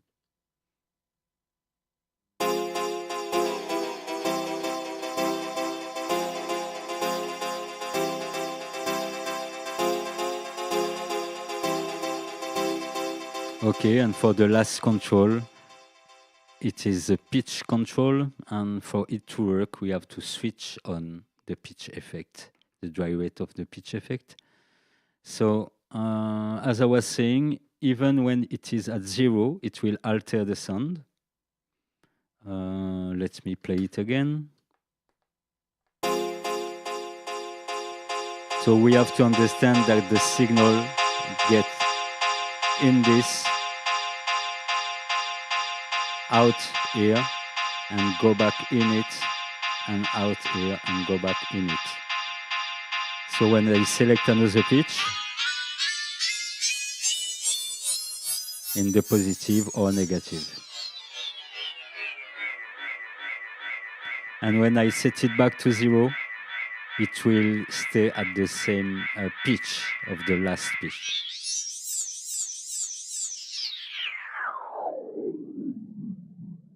So all these are reinjection tips. I mean, this couldn't happen without this setting of dub delay. Okay, so this was for the control of the delay and pitch delay. Then for the modulation, let's send this piano into modulation only.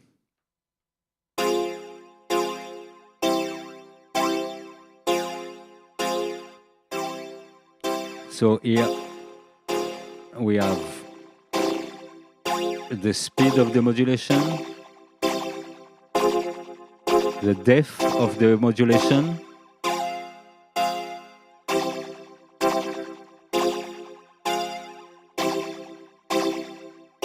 the color of the modulation,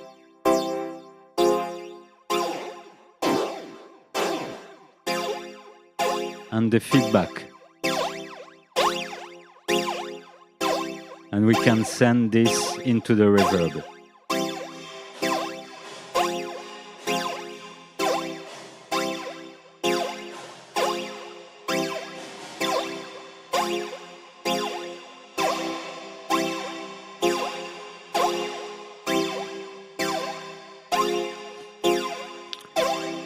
And via this switch, I can change it into the phaser. I explained the routing at the beginning of this tutorial. By switching it, I switch from phaser to flanger. So flanger give this. And I switch it on to phaser now.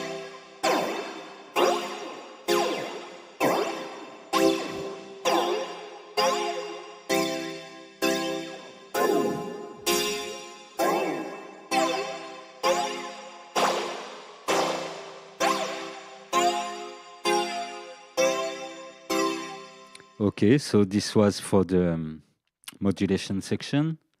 or modulation effect. And now for the drive, yes, I wanted to say I will use the bass. So for the demonstration of now, I'm setting the drive as a pre-effect, meaning I don't need to have the fader raised to have some distortion, okay? The only way the tracks will not go into that distortion effect chain would be that I mute the sound directly with the mute button. If it is not mute, no matter if my faders are down, it will go into the distortion. So let's try to see the parameter of that distortion with the bass.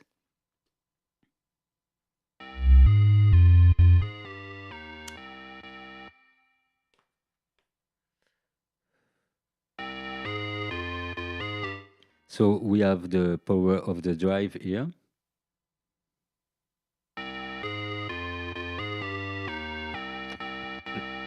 Okay.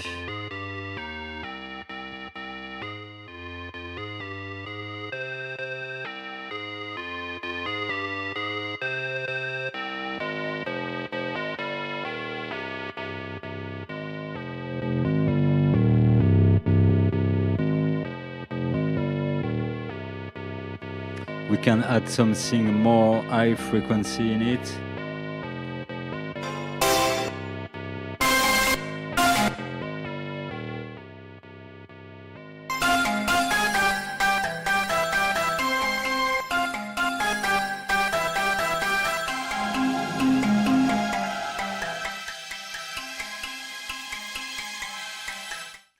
So the two last knobs are for the frequency, the width of the bells. So let me show you here. So we have the position of that bell and the width of that bell. As a good start, you can set everything wide. That way, whatever sound you get in it will sound into the distortion.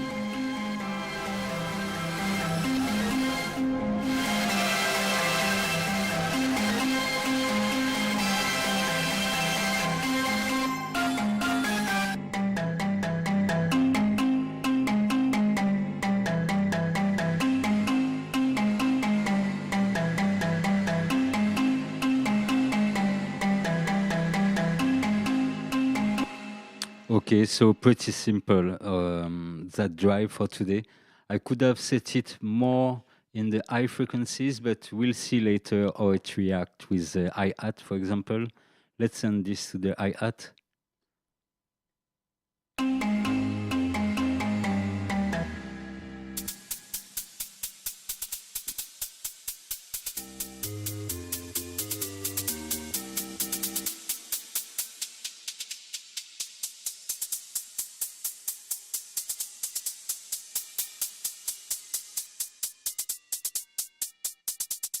So it can be useful when you need to thicken some sound. So imagine I need this for the hi-hat, and then I will bring in the dry hi-hat with this.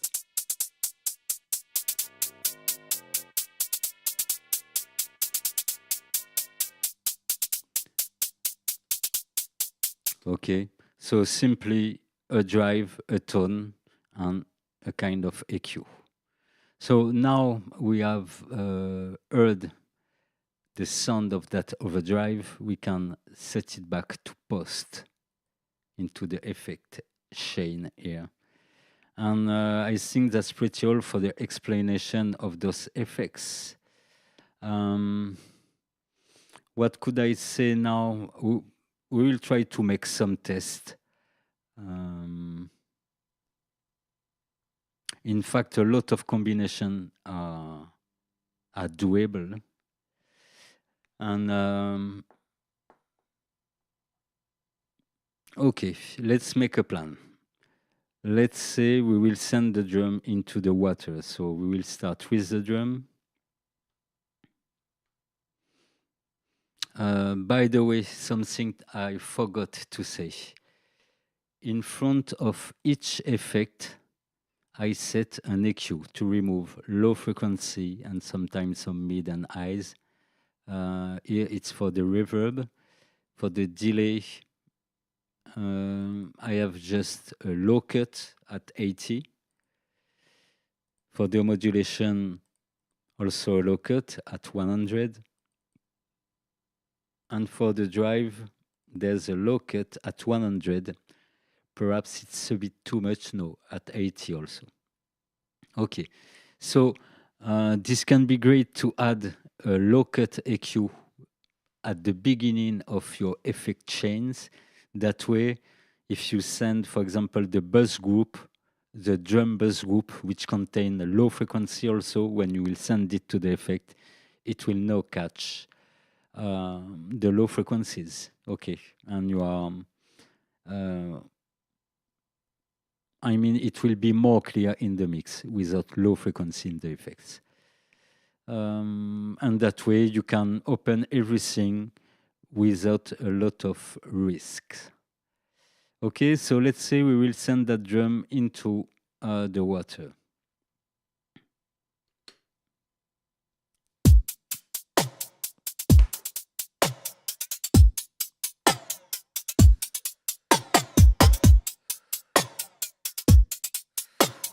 Then from there, we will send this result into a reverb. So I will open the auxiliary of the reverb, which is on the track of the modulation.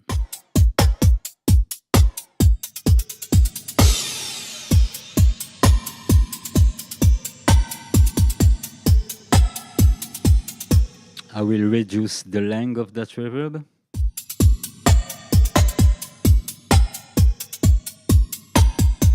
Without and with.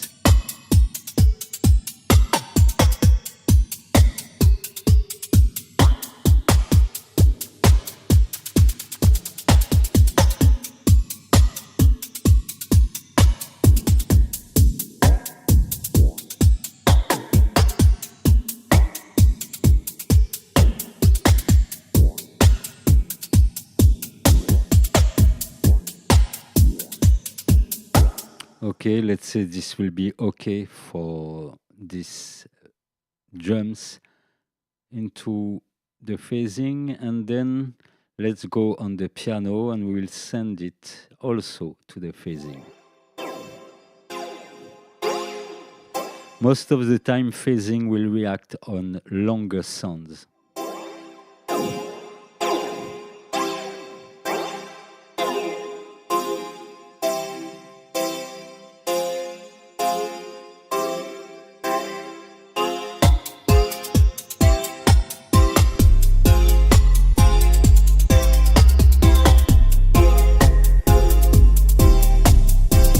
From there, we can send the bass into the drive.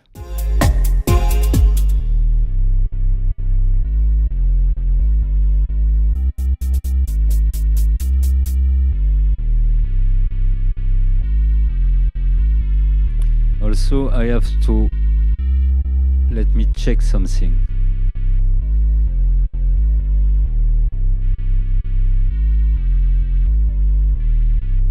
Okay.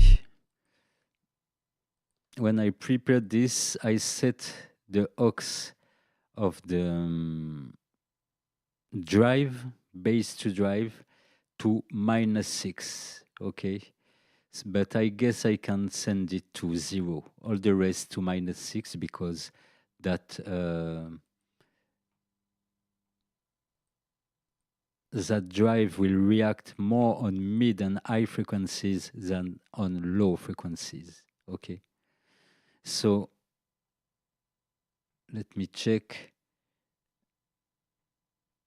Okay, -3 for the drums and -6 for the melody. Okay, let's set it to -3. So I will recalibrate the switch of the drive for the melody to -6. It was at 0, so far too low. And for that same drive aux for the bass, I will set it back to 0. Or -3, not that much. -3 could be okay. So this is how you will recalibrate step by step your setup if needed. Okay, some of the effect, for example, this drive is orientated into mid and high frequency. So all instruments that are mid and high frequency, you will send them less via this switch.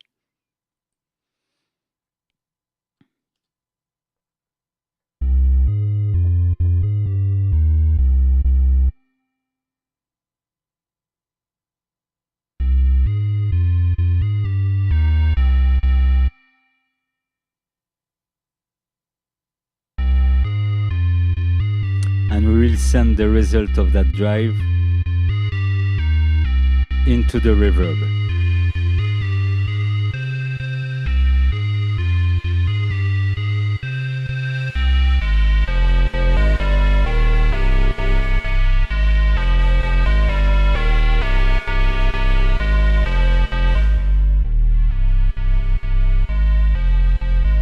Back to the drum.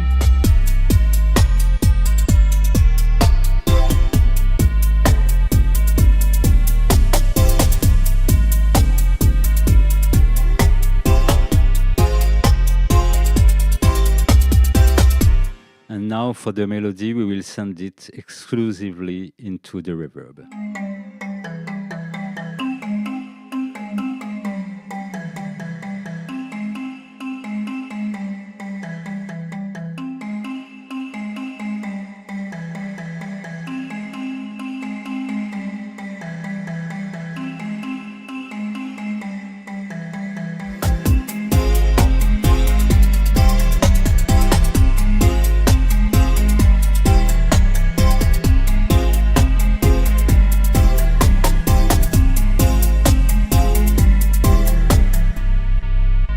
For the bass, we can send it, instead of sending it into the reverb, we will send it into the modulation.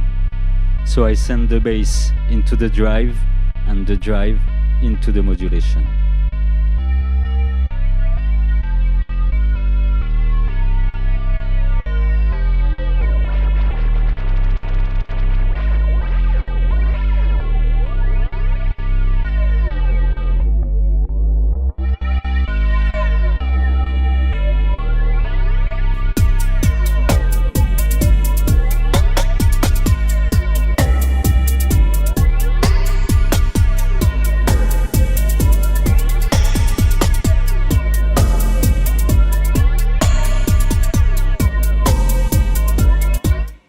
Here, my modulation output is going into the reverb, but when I want to accentuate on the drum, I will add to full clockwise.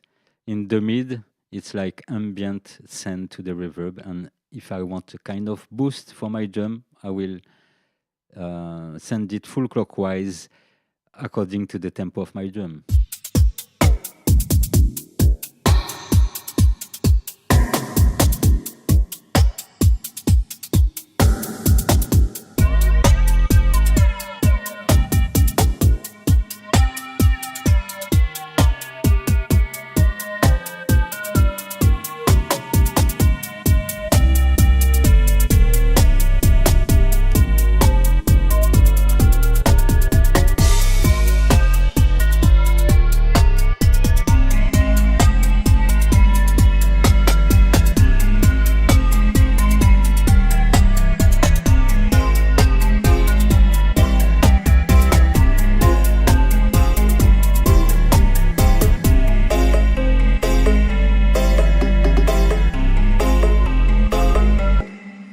Now, instead of sending all the drums into the modulation, I will send just a few elements of the drum into the modulation. So, for example, snare and hi-hats.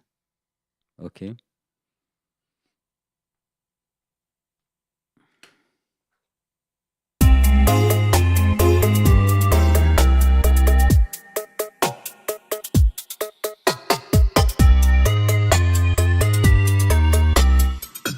That way I don't have the kick to mess with the modulation, and I can send this modulation into the delay.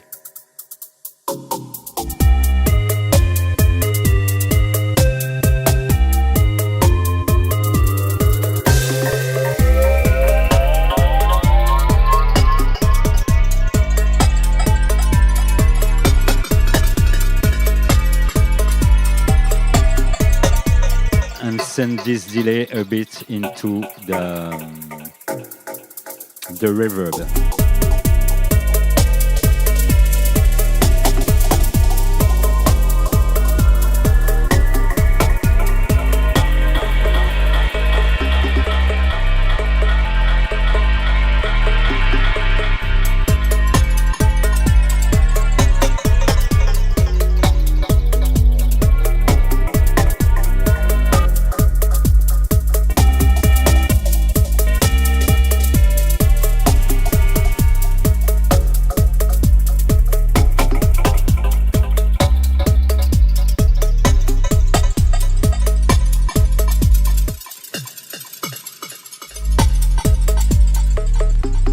Then I can send the drum with an accent into this delay, remove the drum, and set the delay into a pitch delay.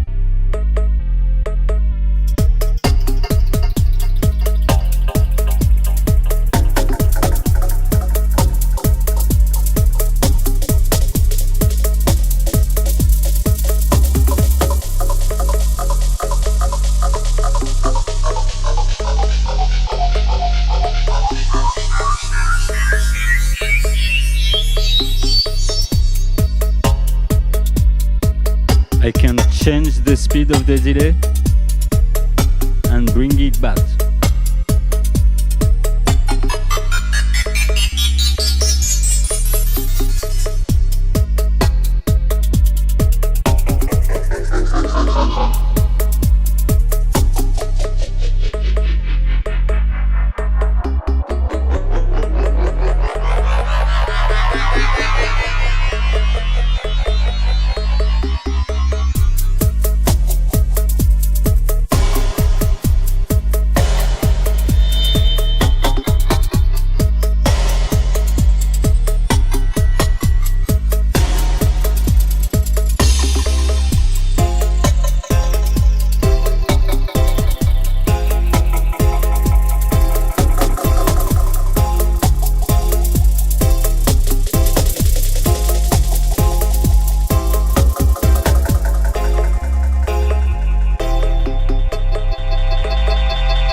So yes, this was a kind of commentated routing.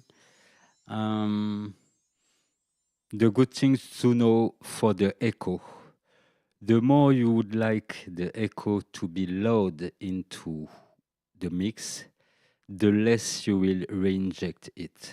So let me set that track with the number. I prefer the number display. Okay. So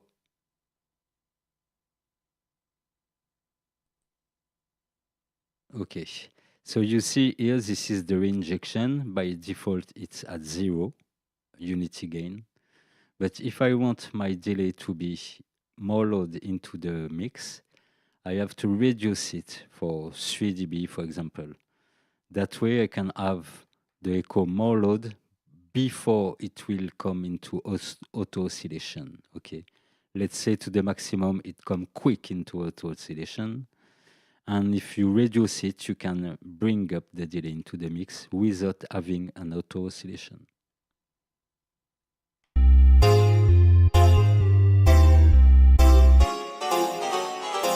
Let me remove the pitch.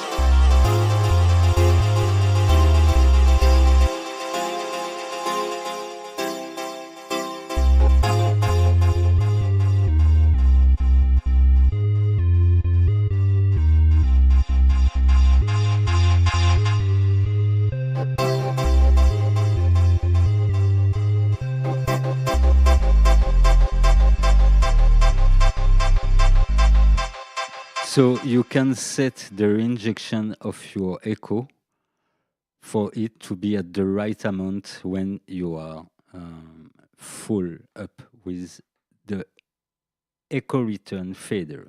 Okay, this is a technique. Personally, I like to have a bit more, a quick echo, so I will set it to 0.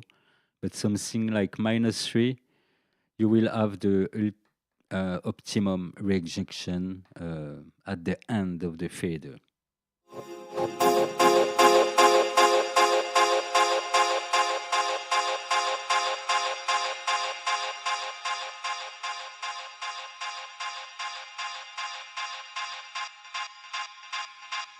And as a tips, if you shut down the send mute from time to time, you will chop off your echo.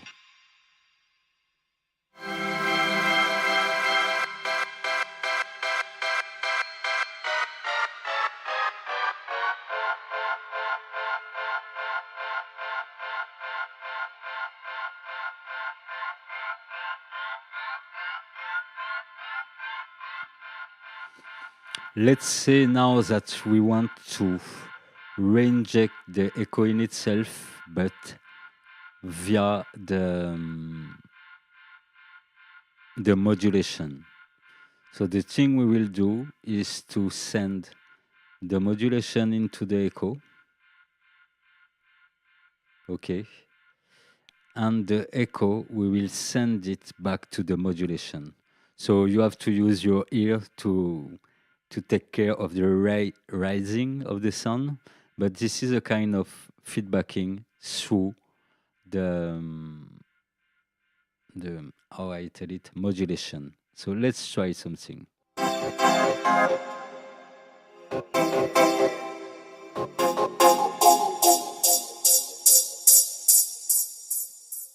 So as you can see here, I remove the reinjection of the delay.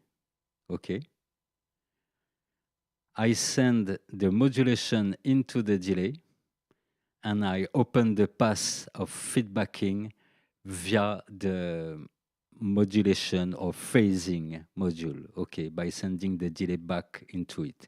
So instead of the delay going in and going out of the same track, we'll have going into delay.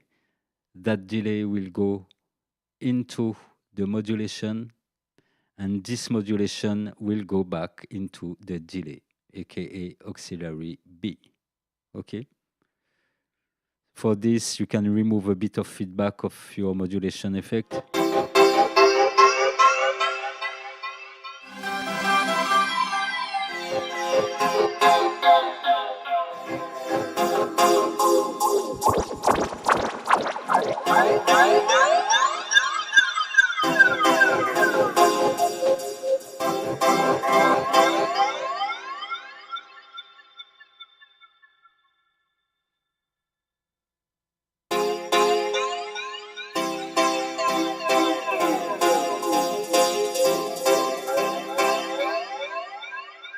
So you get the idea. For the cross feedbacking, we can do that same technique via the reverb. So for example, I will send that same, let's send the drum.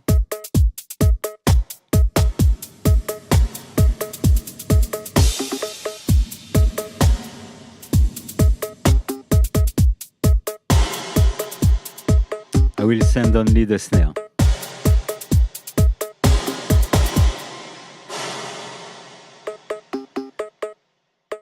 So the idea here is to send the snare into the reverb, okay? First thing we can do is send back the reverb on itself to make feedbacking sound.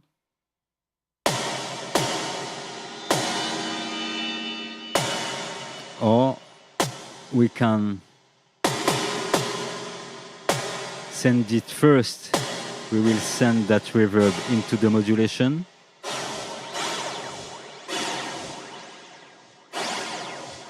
And send back that modulation into the reverb via the reverb aux.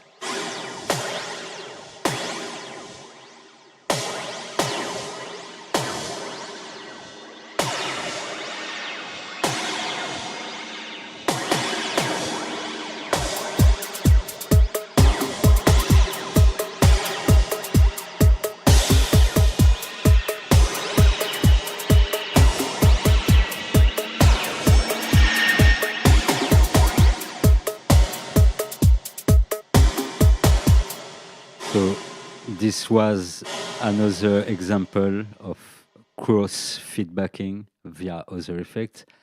What we can do also, if you need some to sicken your effect feedback, for example, I send the piano into the mode and I will send the mode into the drive. That way I can add another color and some thickness to the phrasing effects. Okay, so let's try this.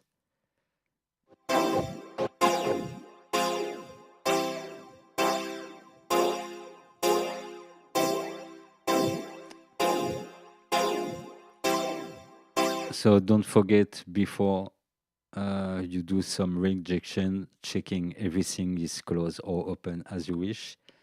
So for now, I wanted to send modulation into the drive. So I have to cut everything from the drive. Okay, cut the send to the modulation or it will feedback.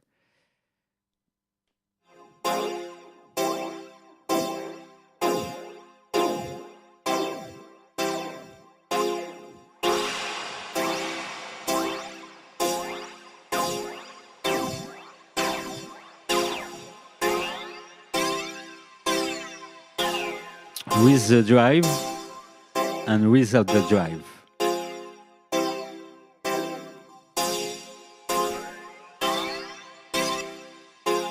So here, yes, the other thing here is the drive is very important. Or you have an aux for it, or at least a pass with a switch, because for some modulation effects, we go through the frequency spectrum with some phase cancelling, I mean frequency disappearing and reappearing. Sending those type of effects into some drive is really tough. It will sicken the sound in a good way. And the opposite is also good on percussive sound. So for now, I send the piano into modulation and the modulation into the drive to give it more thickness. But if I want to do another trick, I will send first my drum into the drive and then send this drive into the modulation. That way I will bring back some noise of the drum parts and this will animate the modulation effects. So let's try it. Drum in the drive and drive into the modulation.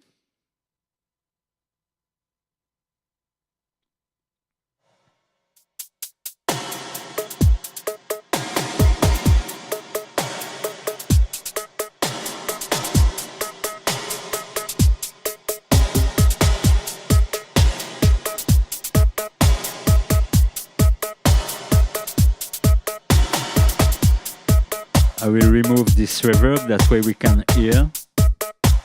So let's send the drive into the mode.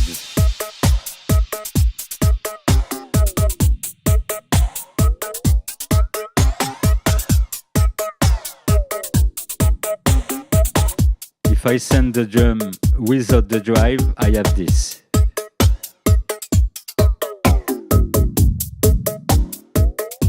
And via the drive.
Now let's talk quickly about the very useful direct reinjection echo. Let's say we will call this loop, which occur by the reinjection, we will call it a chamber. And this chamber can be full, like this. I will. Now the chamber is full, and now the chamber is empty. So the good move, if you want to send several elements into the echo, but keep your mix clear, sometime in some part of the mix, you want it to be clear and not add piano plus drum plus everything in the feedback loop. Okay? So as soon as you drop down your fader, you empty the room or the chamber, like echo chamber, okay? You empty the chamber. So I will just show you quickly how we can fill this chamber with some drum echo, empty this chamber and fill it with the piano echo, and empty this chamber and fill it with another melodic echo, etc. So listen. So for this, I have kind of everything can go to the echo without touching the auxiliaries. My melodies go full into the echo. My drum and piano are going into the modulation track, and this modulation track is going to the echo, okay? So my piano go directly into the modulation, which go back into the echo. My drum go into the drive, which go back into modulation, which go back into the echo, okay? So every of my track go into the echo. If it is down, I got no one inside, and when it's up, it will catch anything which occur in the mix. Let's go.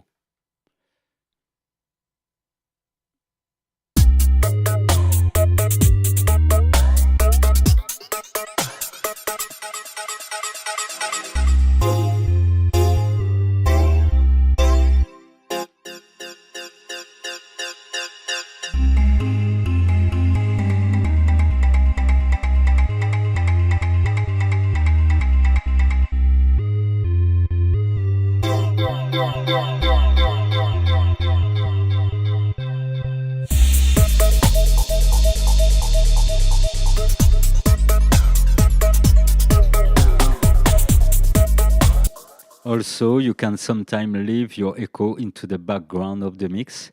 It will give you some animation and some event that occur into the background of the mix. What I wanted to say else about this,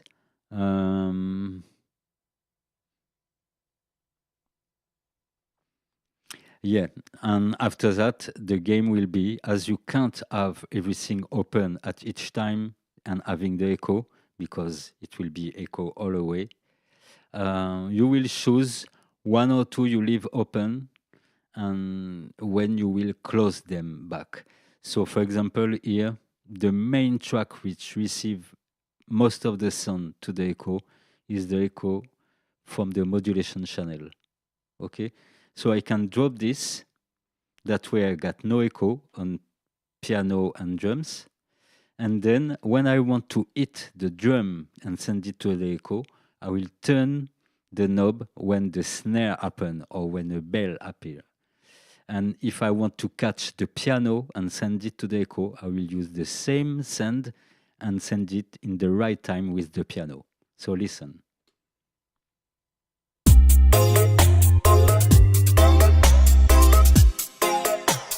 Let's try the piano.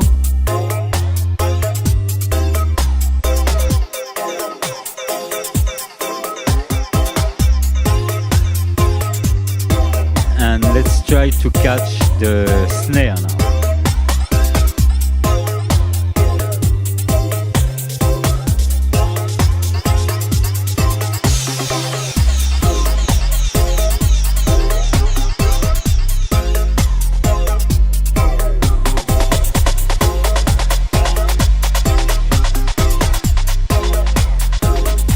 And you can catch the piano and make it disappear. Like that.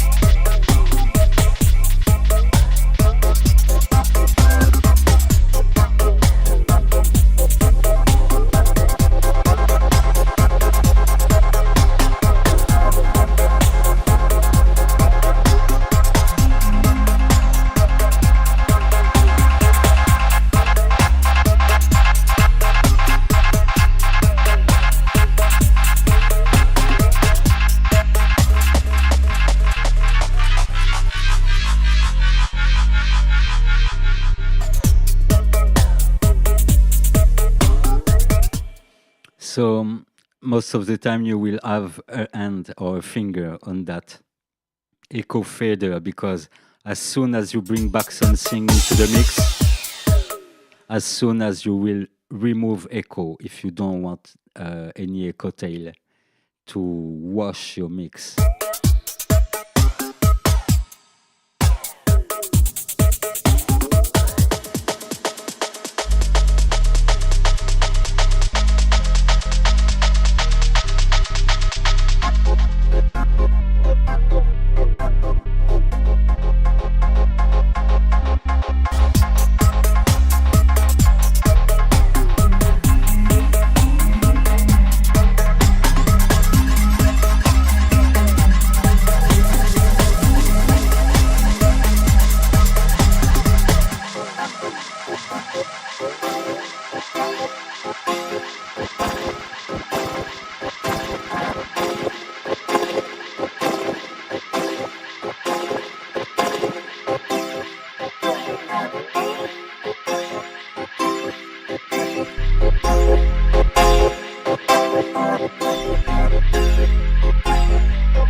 So now I will talk about why I have set those, instead of assigning the mute of the effect, A, B, C, D, I assign what I call a send mute here for each effect.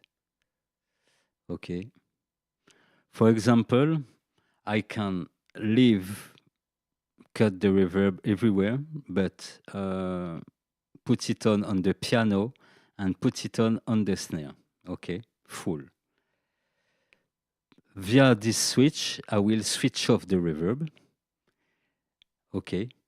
And from time to time during the mix, if I want to have a reverb splash, instead of having all this auxiliary from piano to turn, or this snare auxiliary to turn, I will just switch in the send mute at the right moment. Okay, send mute off.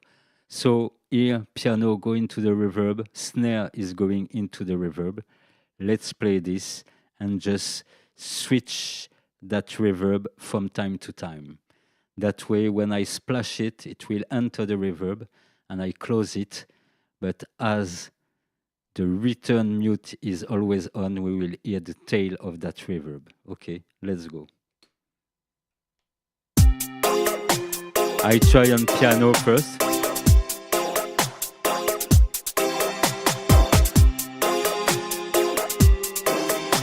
Now let's hit the snare.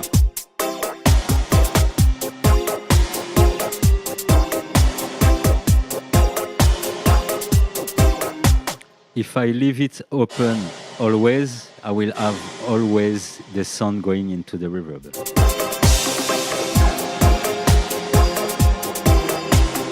Okay, so it's a kind of musical action because you have to be in the music, to count the time and to hit it at the right time, or on the piano or on the snare. And why not if we send also the percussion in it or whatever. So I will send the reverb on the whole drum group, okay? And let's work just on the drum and we will see several events we can focus on and send the reverb splash right on the right time, okay? First, we try to hit the snare.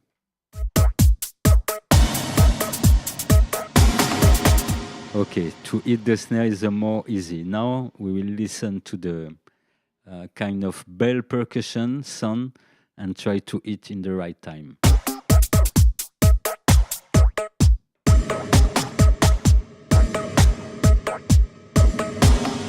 Here we see that it is hard to catch because we have also the drum on this drum bus.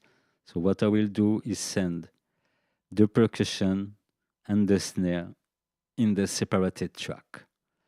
Okay, and if I don't want those elements in the mix, instead of removing that drum bus, I will remove all the track from the drum. Okay, so now let's catch this percussion.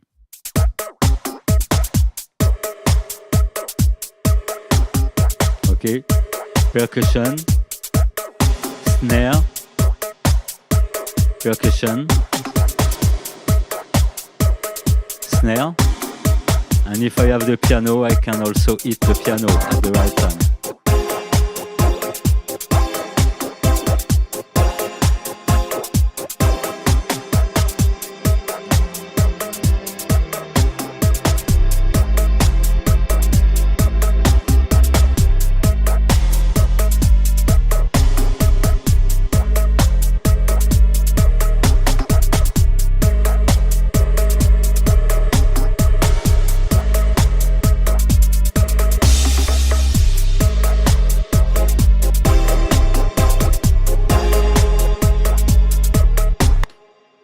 So you get the idea of what the send mute is for.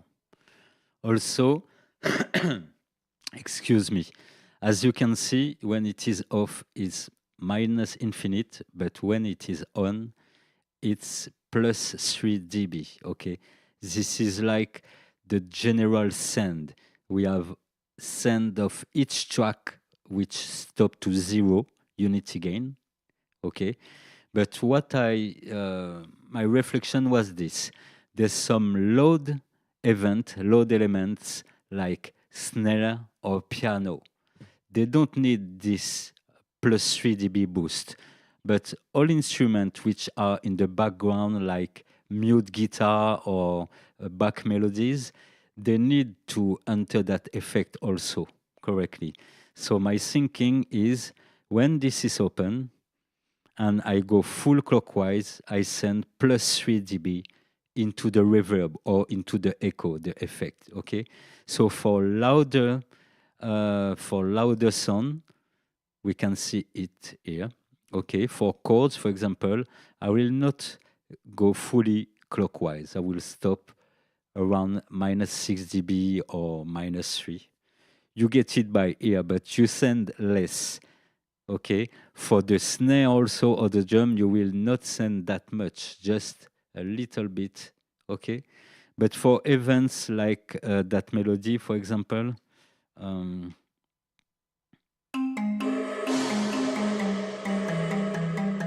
okay, that little melody,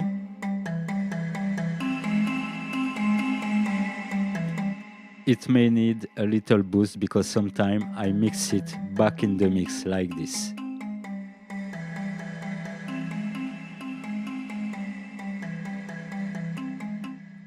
Okay, so don't hesitate to add some controlled, okay, you know what you do, some controlled boost at the input of your effect. The thing is here, if you can see all the levels, I'm around -8, -12, -15 for the melody. And for the drum, the maximum is -6, okay? So as long as the addition of all your stems don't cross the limit or the border, as soon as they are okay, you can boost a little the input of the effects to have a more drastic or dramatic effects when you will turn the knob. I have another, not theory, but another thought about this. When we calibrate to 0, we have to go to the end of the knob to have the effective effect. And my idea was, and if to be more spontaneous and more quick in the move, and if we would calibrate the maximum or the right spot in the middle of the knob, we would just have to turn it to the half and have the optimum reverb. Okay, so this is another technique. For example, if I bring it into the little oh, I can see there's, oh, I can't tell it brief, you know, there's a inertial point at the middle as on the pan knobs. Okay, so when I'm at this inertial point, it display -20. So if I want, I could set the level of the reverb, send mute, for example, at plus, let me remove everything first, okay? Okay, I remove all the effects everywhere.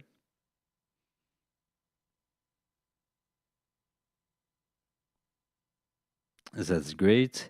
So now my idea is, I want when the aux from the verb is at the middle point, I want it to be at the optimum point, okay? So it display me -20, -90.8, so -20. I would, so I would say to the send mute when it is on to go to up above 15 dB, okay? That way I will never go until there because it will be too much. But normally I will be at a good volume ratio at this position. So instead of 3 dB addition, I will add 15 dB addition on the reverb send. Okay. Now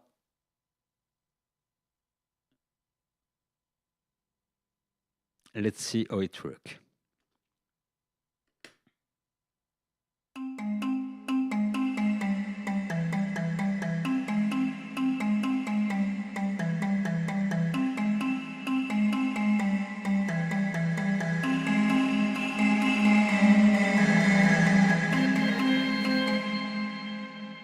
Okay, and instead of recalibrating each sense for each track,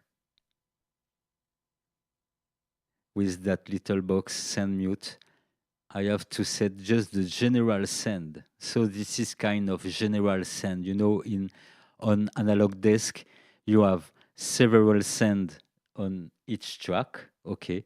And on the right of the desk, you have a general send, which will determine the general volume before the independent send.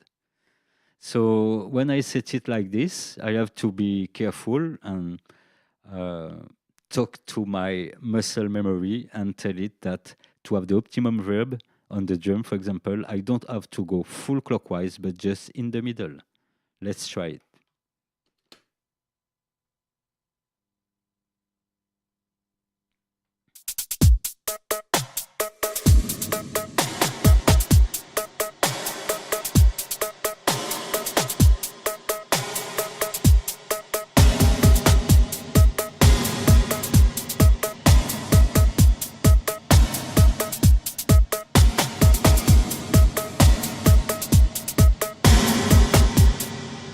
Okay, and I can have some reverb splash more eloquent. By the way, on that reverb, so let me set this back to -3. I give you the tips. You will modify it on your project if you want or not. So what I did on the reverb, I do it only on the reverb. I could do it also on the modulation pass. I add a saturator in soft clip mode. Okay, that way I can splash whatever reverb I want. It will not clip.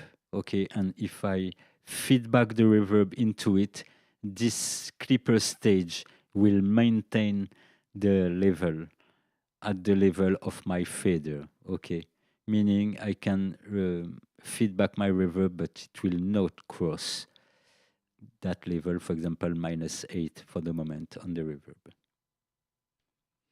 So yes, recalibrating your control if you don't want to make some big moves that take too much time, this is a good thing. If you do this on the echo, knowing that the echo is feedbacking into itself, you will have to compensate some place. Let me explain you. If I add, for example, 6 dB here, okay, let's say I want to set this to +9 dB when I launch my echo, okay? This means that I will have to subtract that +6 dB I add here. I subtract it from my delay reinjection, okay? Maximum, I would say. I could minimize it via the knob, but for a security task, I recommend to set its maximum to the maximum of that knob, okay? And if you want to add some boost at the input of your effect chain, you will remove the same value at the delay output, the delay reinjection, okay? So let me show you the example. I remove this for the moment. What I wish is that send mute to it +9. Okay, it's at +3.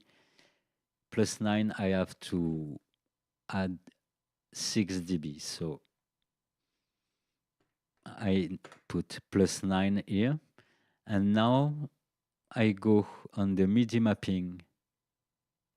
Okay, I go on the delay. The delay on itself is B. Okay, so I go into the MIDI mapping, delay, number B. I click on it. And instead of 0, as I added 6 dB at the input of the effects, I will remove 6 dB at the reinjection of that effect. That way, I'm back to my unity gain. Okay, I'm back to my unity gain, but when I will turn my echo, it will have more, how I can say it, more efficiency earlier. I will not need to be full clockwise to have some echo. Okay. So let's see if it works as I wish. Okay. Chord. So let's try with the piano.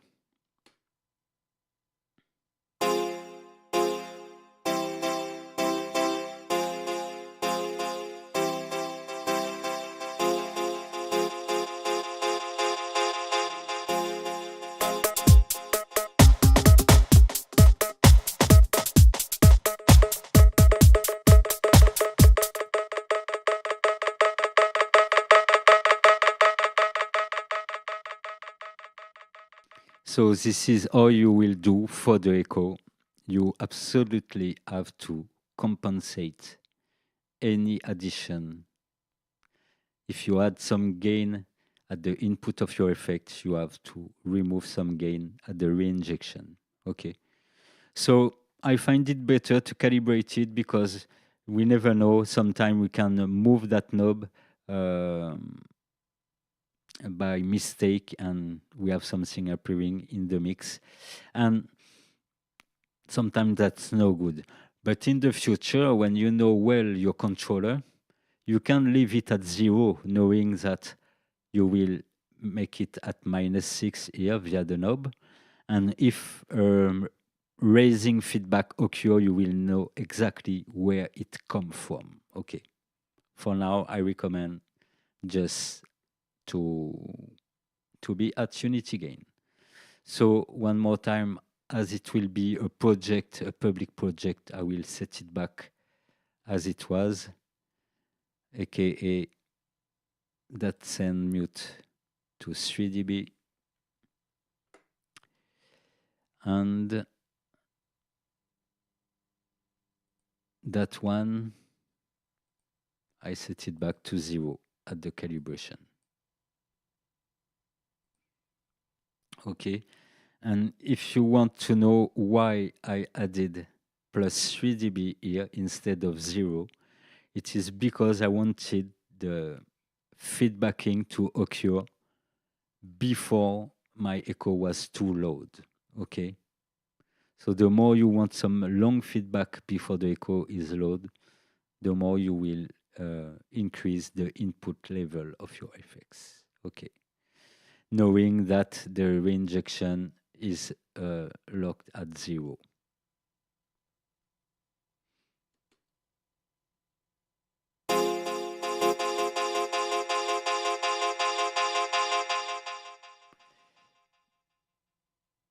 Normally, if I set it at -3, the closest I can for -3, let's say -3.1, I remove the feedback, the pitch delay. Normally, I can go up to the maximum without echo raising, just staying at the same level.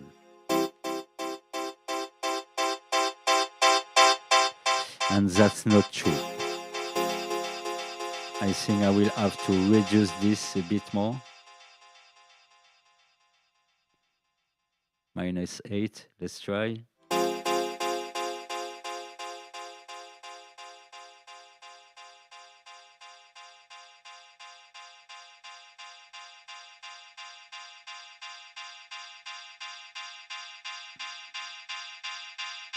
So you see, it's very important to have this reinjection control under your hand, because if you want quick rising echo, you will reinject a lot. If you want slow rising echo, you will reinject, but just a little.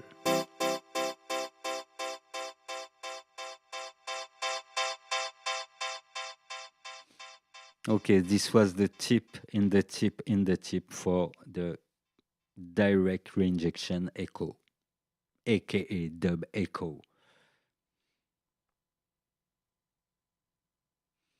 So I think that's all for that very long tutorial about effects and dub mixing. I hope you will grab a few advices in it. I hope you discovered also some sorry, principles into chaining effects, feedbacking effects, choice, some moves.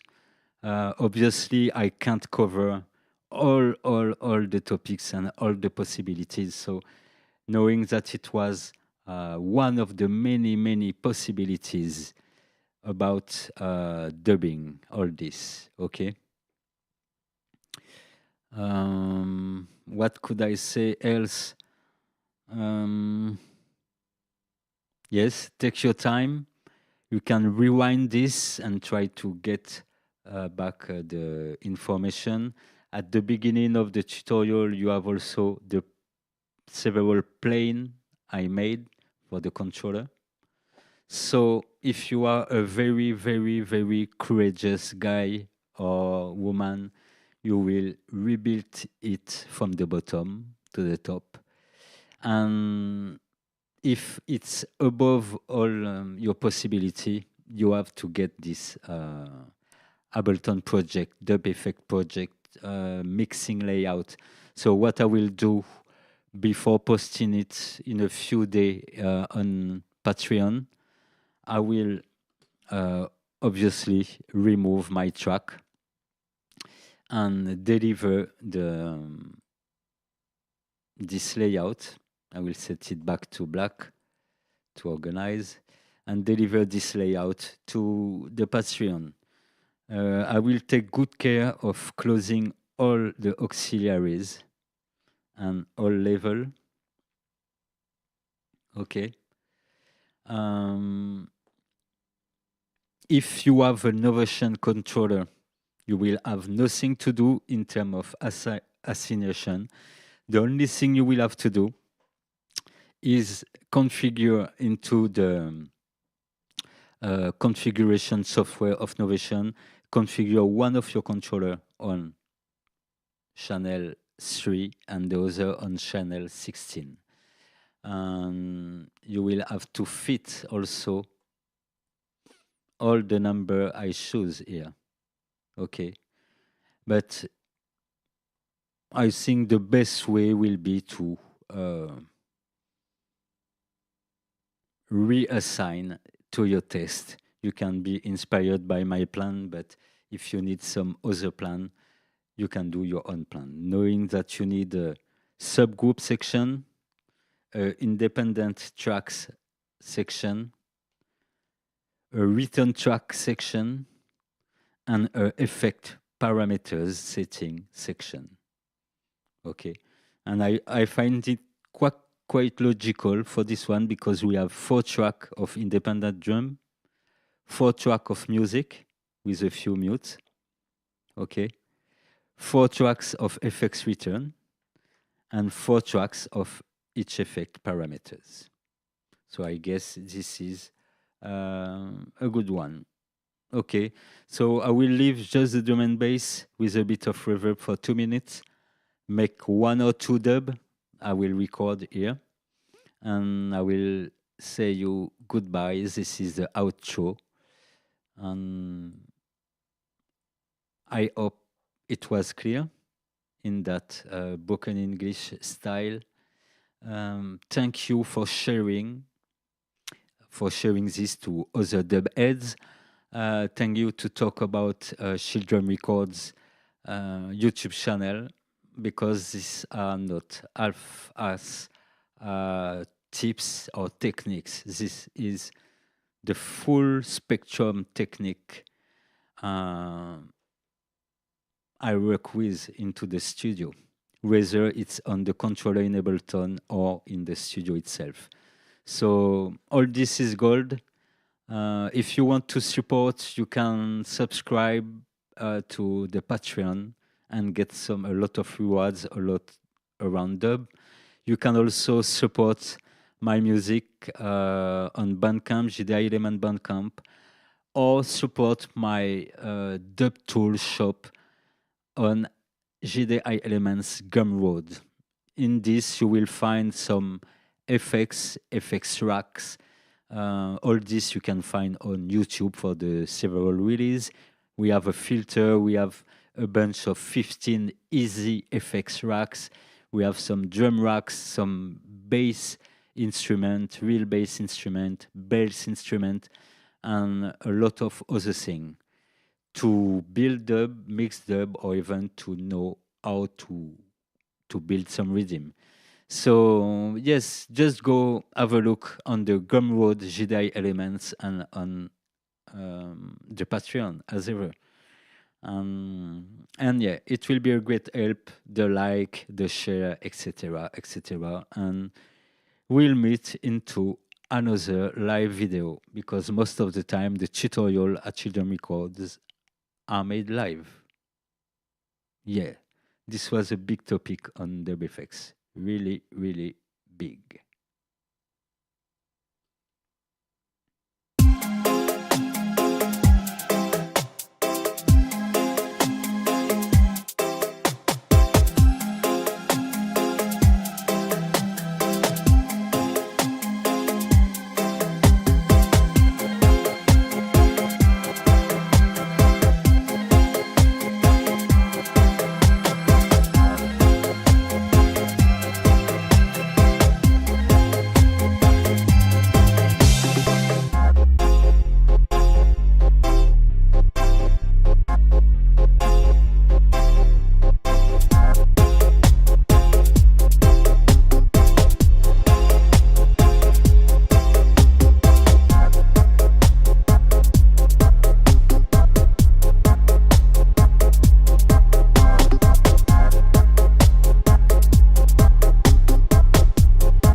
Give thanks with Lion.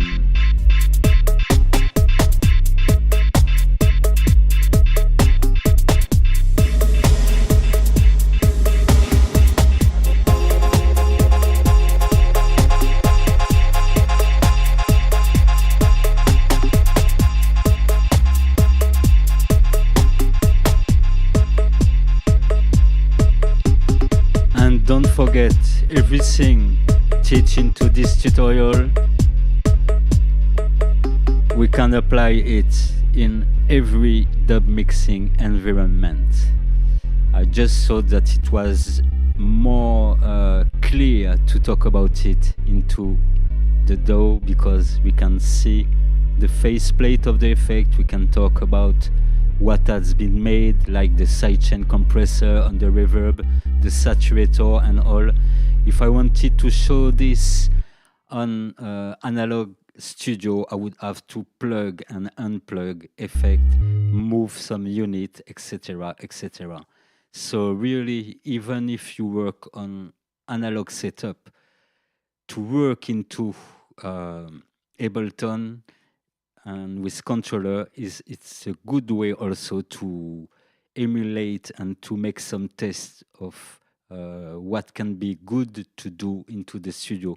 Which pedal you will put in front of the next pedal, which one you will put after, where you will use your compressor, where you will use your saturator if you have any.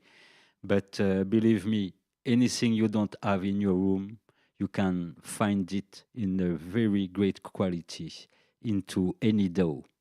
It's just a question of knowing what you want at first. Okay, for me, there's no bad plugin. A bad plugin,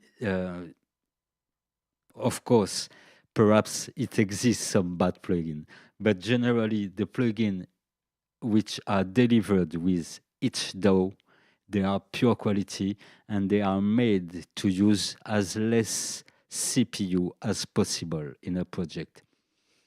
I don't know if you see that with all this organization and cross feedback between effects and a lot of, I count quickly, there's more than 80 controller assigned above 2 controller, 86 or a bit more control assigned into the project, and 12 to 15 tracks and recording and everything done live without a problem. Okay, so this is the reason why I think it's a good habit to first make your track in a first project with some of the process and the process of each tracks. If you need some saturation or whatever effect you need, then bounce and print this once and for all and bring it into Ableton. Okay, that way you see on each of my stems, I even don't have any EQ, equalizer. Okay, and in case you need some, you will just have to drop an equalizer somewhere and do your job. But normally, when you are at the mixing stage, you are well advanced into the balance and the color of your whole track. And if you have to add a few corrections like EQ or things like that, it will be really, really light tweaking. Okay. So give me a minute, I come back for a bunch of mix on this setup, because after 3 hours, I think I'm fed up to talk. But yeah, if you have any question, I'm still here for 1/4 or half an hour, so don't hesitate to ask precise question you want some answer to. Ask it into the top chat. Give thanks.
So let's go full screen for that last part.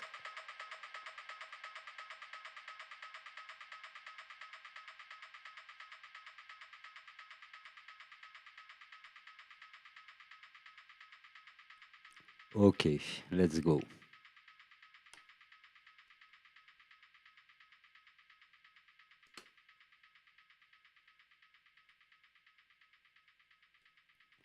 I set it to record also in the background, dubwise.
Also, I forgot to mention that on this side, I assign play and stop and rewind and forward here.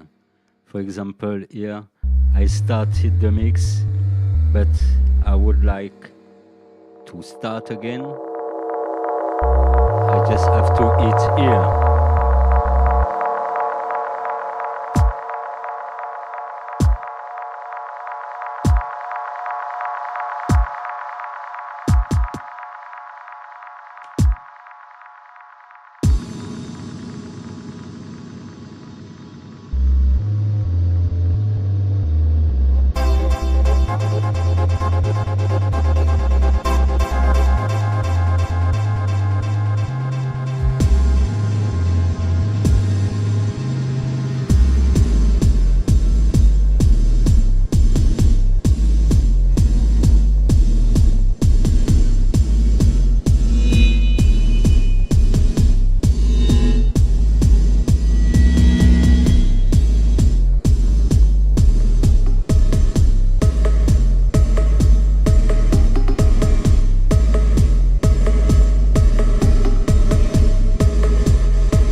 Okay, last part and dubwise.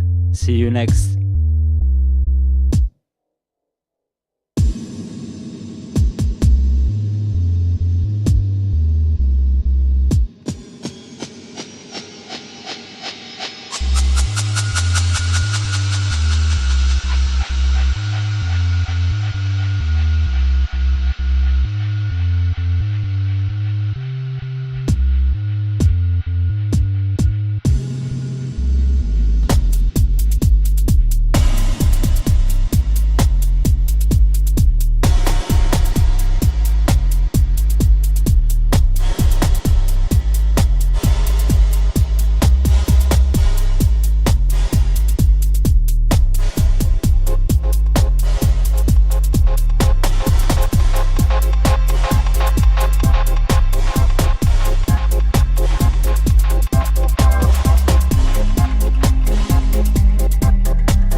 Okay, that's all.